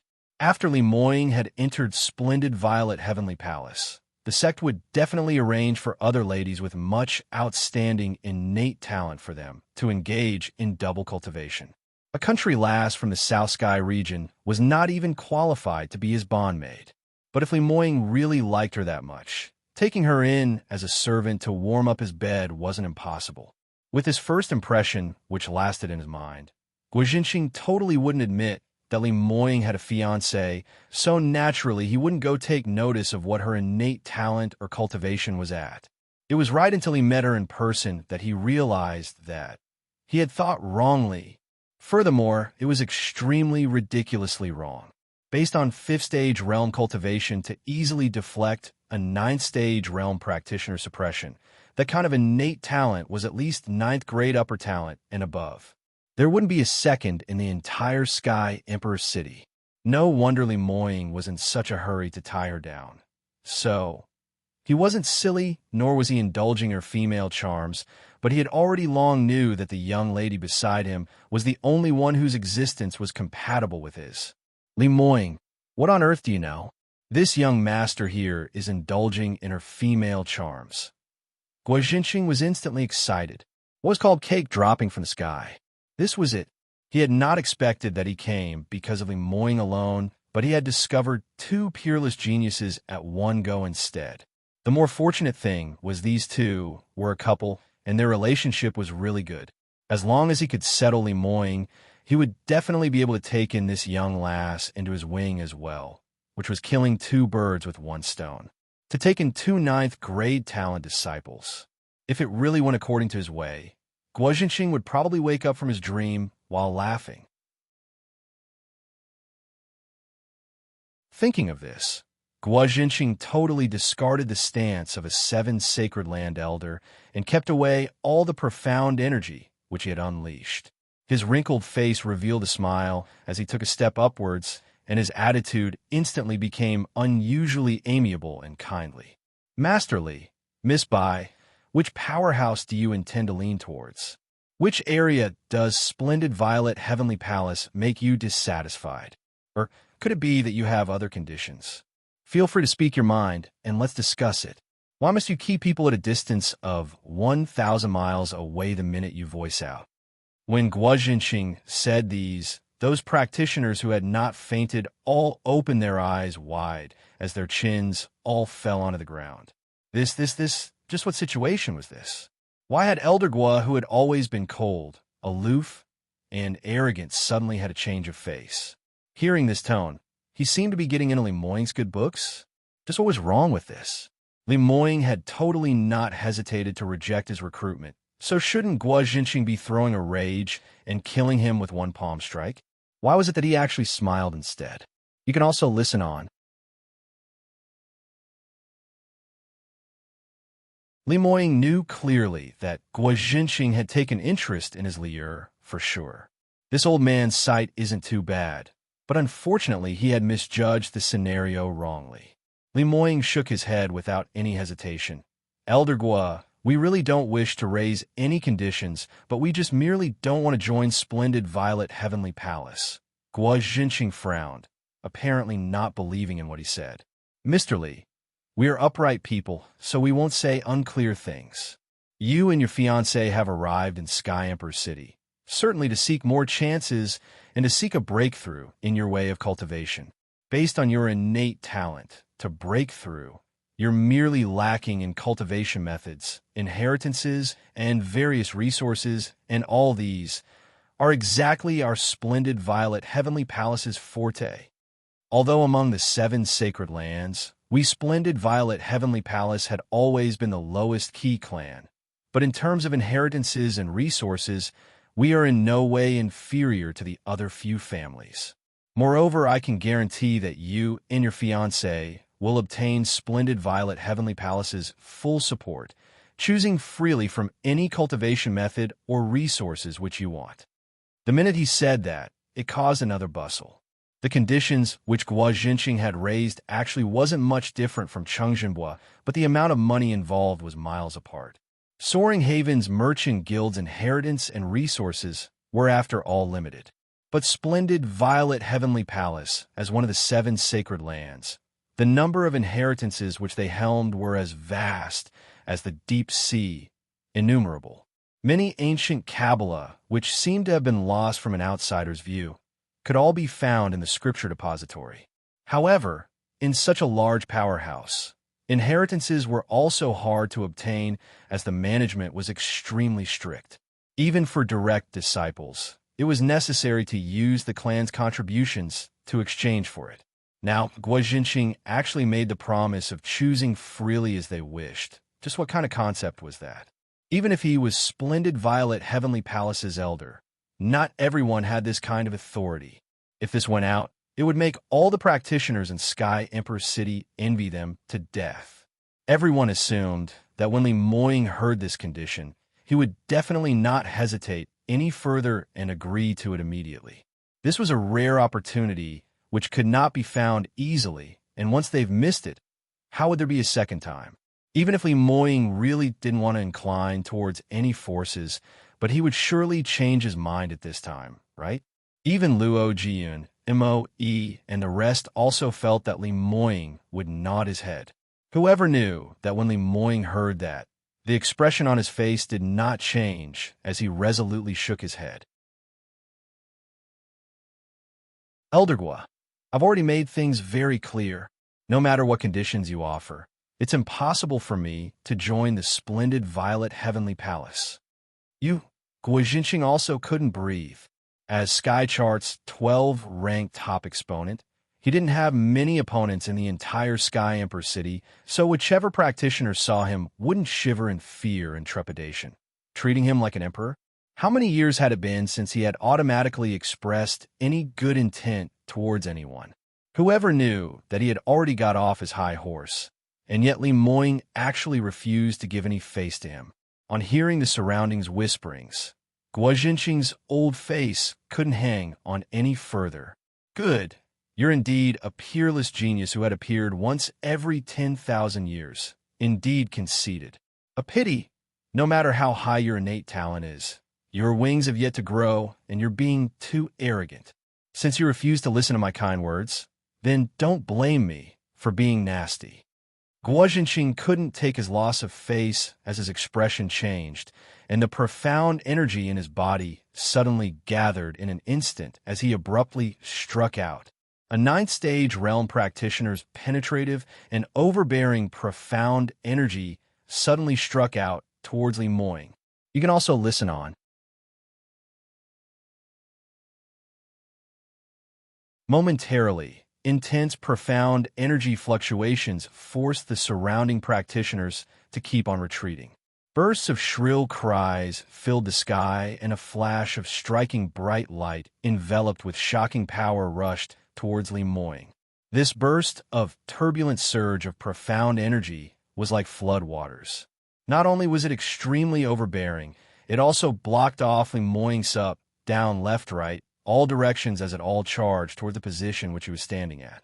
The minute the bursts of energy closed in around him, Li Moying would be wrapped in between the profound energy, causing instantaneous injuries all over. Guo Jinqing had a cold smile on his face as he stared intently at Li Moying, just waiting to see his disheveled look after he was struck.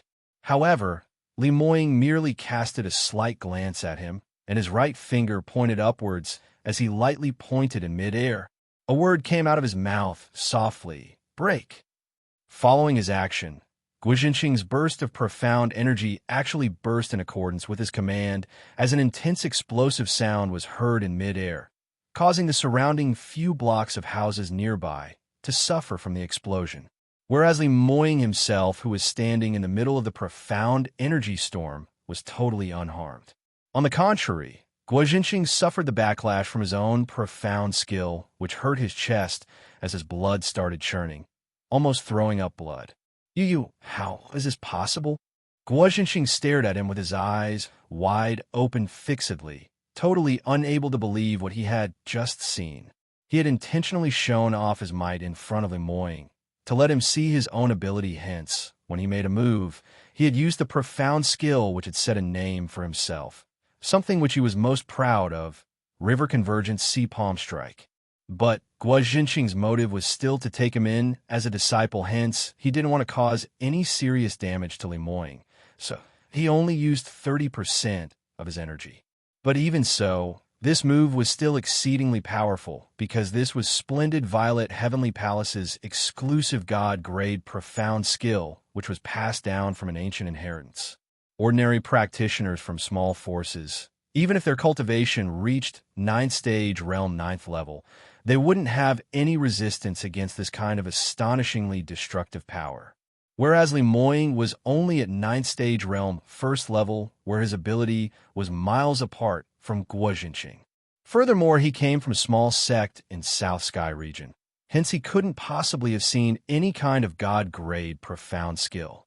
How could he possibly have such precise sight to be able to see through the only Achilles heel in just a flash of thought, and even pinpointed it exactly in just one move? How would Guo Jinqing ever know that Li Moying was not some ignorant young lad from a small sect, but he was the most knowledgeable big demon lord in the entire soaring heavens continent? Just Guo Jinqing himself, he had already been beaten hands down by Mu Qingying, so just how much skills did he had? How would Li Moying possibly not know? But in the eyes of those who didn't know the truth, this scene was just simply too shocking. A newly arrived freshman in Sky Emperor City actually didn't suffer any losses under Guo Jinqing, and even easily blocked his turbulent move. This kind of genius was simply unheard of. Guo Jinqing's elderly face started to be filled with an embarrassing red shade, feeling that his face was thoroughly lost. At the same time, he valued Li Moying's innate talent even further as his thirst to take him under his wing grew. He gave a slight cough as he covered up and said, This young lad, your power of comprehension is indeed not bad at all, and your innate talent has passed by me. How about taking a few more strikes to try it out?" His skillful words made the surrounding practitioners reveal an enlightened look. So, Eldergua was just testing Master Lee's ability. That palm strike had probably not even used 50% of his strength. No wonder he could take it on so easily. You can also listen on. Eldergua really gave a lot of thought into this. That Master Lee is able to get such nurturing from Eldergua. It's really his blessing for 3 lifetimes. Under everyone's praises, Gua Jinxing finally found back some face as his expression seemed slightly better. He fiddled with his beard as he put on an unfathomable look and said, "Master Lee, have you thought it through already? If you haven't, then I will continue to show you my moves." Huang Yueli looked at his pretense and couldn't help but laughed out. Luckily, the bustle from their surroundings overpowered her voice, hence Gua Jinxing didn't notice it at all. Huang Yueli shook her head as she was also shocked by Gua Jinxing's thick skin. In the past, she had always thought that this old man was especially pretentious, and from the looks of it now, it seemed that it was really so. But from his stance that revealed his unwillingness to forgive, could it be that he really intended to forcibly bring her and Li Moying away? Now was the sounding out phase, which was still okay. But if they really started a fight, just based on her and Li Moying's current ability, no matter what, they wouldn't be able to fight with a 9th-stage Rel Peak practitioner. Adding on to the fact that splendid Violet Heavenly Palace's flying ship had stopped right above their heads. Looked like they had to think of an idea to get away. Just as she was racking her brains, she suddenly felt a tug on her sleeve from behind. Huang Yueli turned around and saw Luo Jian moving close up as he whispered, "Lil's sister-in-law, you'd better hurry and persuade eldest senior brother." Huang Yueli went into a blank. Persuade him? Persuade him on what? Luo Jian frowned, apparently not expecting that Huang Yueli would be that dazed. "Sigh, Lil's sister-in-law, why are you also? Do you guys know or not? Splendid Violet Heavenly Palace's recruitment. What does that mean?" I've heard of the practitioners in Sky Emperor City mentioned that Splendid Violet Heavenly Palace is one of the 7 sacred lands, but they are one of the top forces in the entire soaring heavens continents. All the geniuses who are able to join the 7 sacred lands treat it as an honor, and every 10 years when the 7 sacred lands recruit disciples, many geniuses from everywhere all rushed over, just fighting and hoping to gain a quota. Now, Splendid Violet Heavenly Palace's elder actually personally came over to invite eldest senior brother, wanted to take him in as a disciple. Moreover, from his tone, it seemed that he seems to be one of the top-rated top exponent in Sky Emperor City. Why wouldn't eldest senior brother agree to it? What is he still waiting for? If he misses this town, then he won't come across this shop anymore. Luo Jian tweaked his ears and scratched his cheek as he was so anxious that he kept stomping his feet. He was really feeling anxious for Li Moying. This was the 7 sacred lands. Moreover, the minute he joined them, he would become an elder's direct disciple, freely choosing from the cultivation methods or resources. Who could offer better conditions than these? Luo Jian really couldn't understand what his own eldest senior brother was still hesitating about.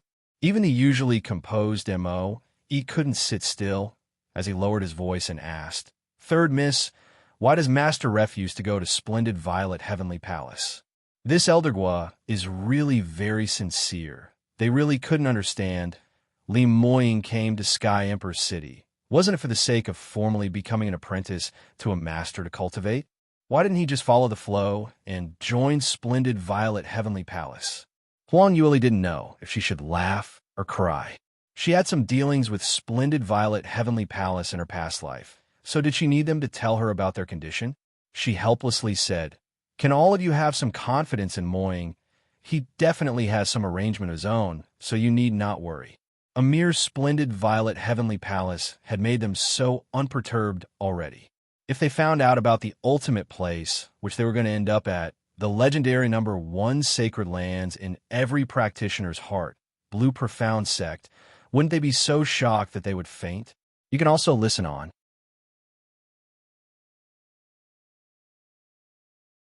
By now, Guo Jinxing had already lost his patience.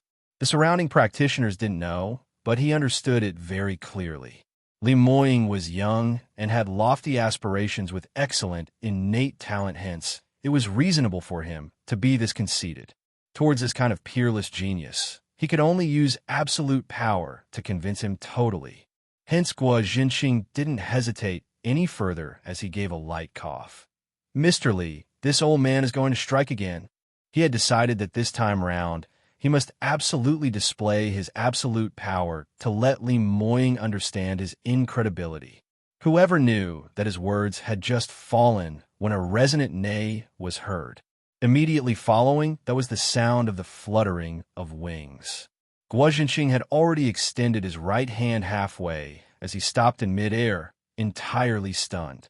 Because in the entire Sky Emperor city, powerhouses which had special authority to fly in the skies could be counted with one's fingers, but amongst them, the only one who didn't require a mechanism to operate the flying ship but insisted on using flying beasts to pull the ship was...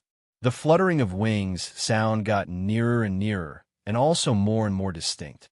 The flying beasts which pulled the boat were entirely white ink-crowned snow condors. Other than the ink-colored crown, tip of wings and tail feathers, the other parts of it were of pure snow-white color. Every ink-crowned snow condor's wings extended to at least 20 meters long, and when so many of them extended their wings, it hid the sky and covered the earth, hiding a large portion of the sky above everyone's heads, causing a part of the region to turn dark. Ink-crowned snow condors were genuine 8th-grade magical beasts. Not only were they flying speed extremely swift, their attack power was also shockingly incredible. Ordinary 9th-stage realm practitioners might not even be able to escape from an ink-crowned snow condor alive. But such valiant flying beasts were just like ordinary horses right now, being reared as they were sheathed with ropes to pull the ship.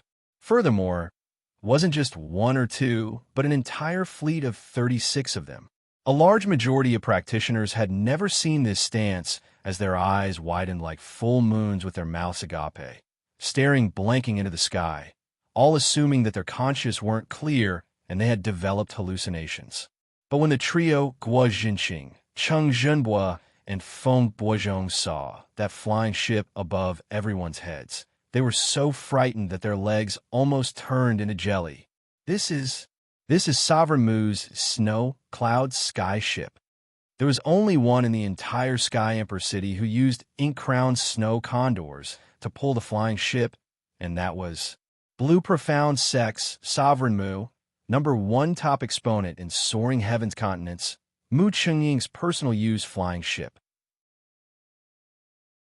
In the past, whenever this flying ship appeared, numerous practitioners would be frightened out of their wits as they knelt down onto the ground. But this flying ship had not appeared for the past 15 to 16 years, hence those ordinary practitioners who had just entered the city had not recognized it. But for those top exponents who had established themselves for a long time, it was impossible for Guo Jinxing and the others to not recognize it. Just what was going on? Could it be that the unparalleled peak practitioner that year had reappeared in Sky Emperor City? Guo Jinxing and the others looked at one another in dismay, as all they could see from each other's eyes were shock and surprise. This was impossible, right? Didn't they all say that Mu Chengying had entered Qi deviation when he was in closed-door cultivation, and there was an 80% chance that his bones had turned into ashes? Even Huang Yueli widened her eyes in surprise. She was the most familiar with this flying ship because this was the most complex 9th-tier profound armament which she had refined personally. Snow Cloud Sky Ship required 8th-grade magical beasts to pull the ship, absolutely not because it was glamorous, but because the internal structure was just too complex, and if it had to be operated with mechanics, then it would simply be too heavy. You can also listen on.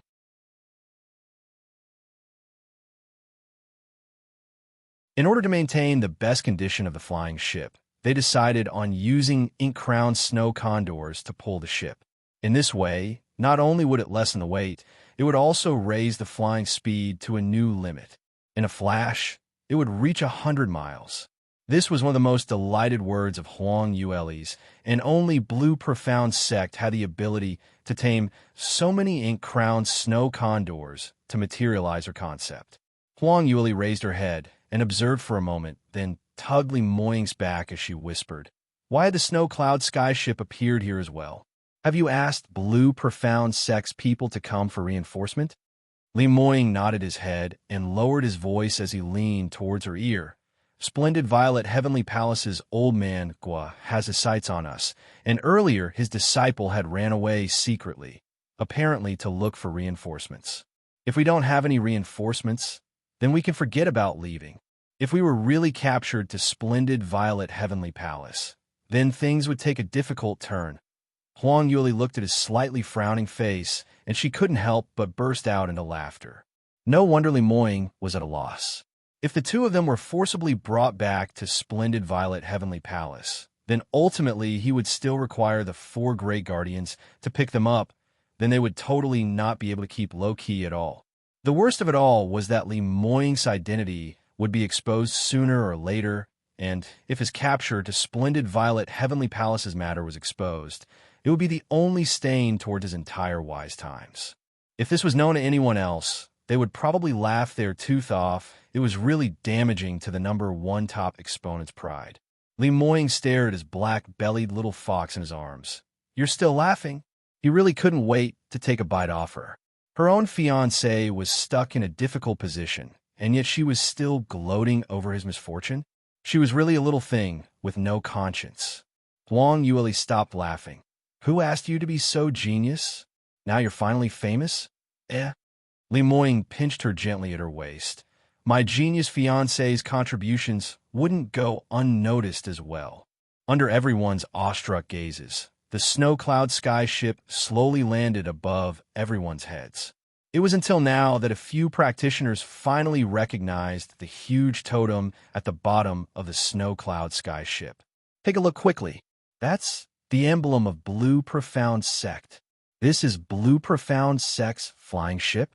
No wonder it's so eye-catching. Heavens, isn't Blue Profound Sect very mysterious and rarely appeared in Sky Emperor City? Now it actually appeared with great fanfare in the city entrance. What big matter is happening? Could it be? Surely it isn't like what I'm guessing, right? What is your guess? Could it be that Blue Profound Sect has the same idea in mind with Splendid Violet Heavenly Palace, just to recruit that Mr. Li?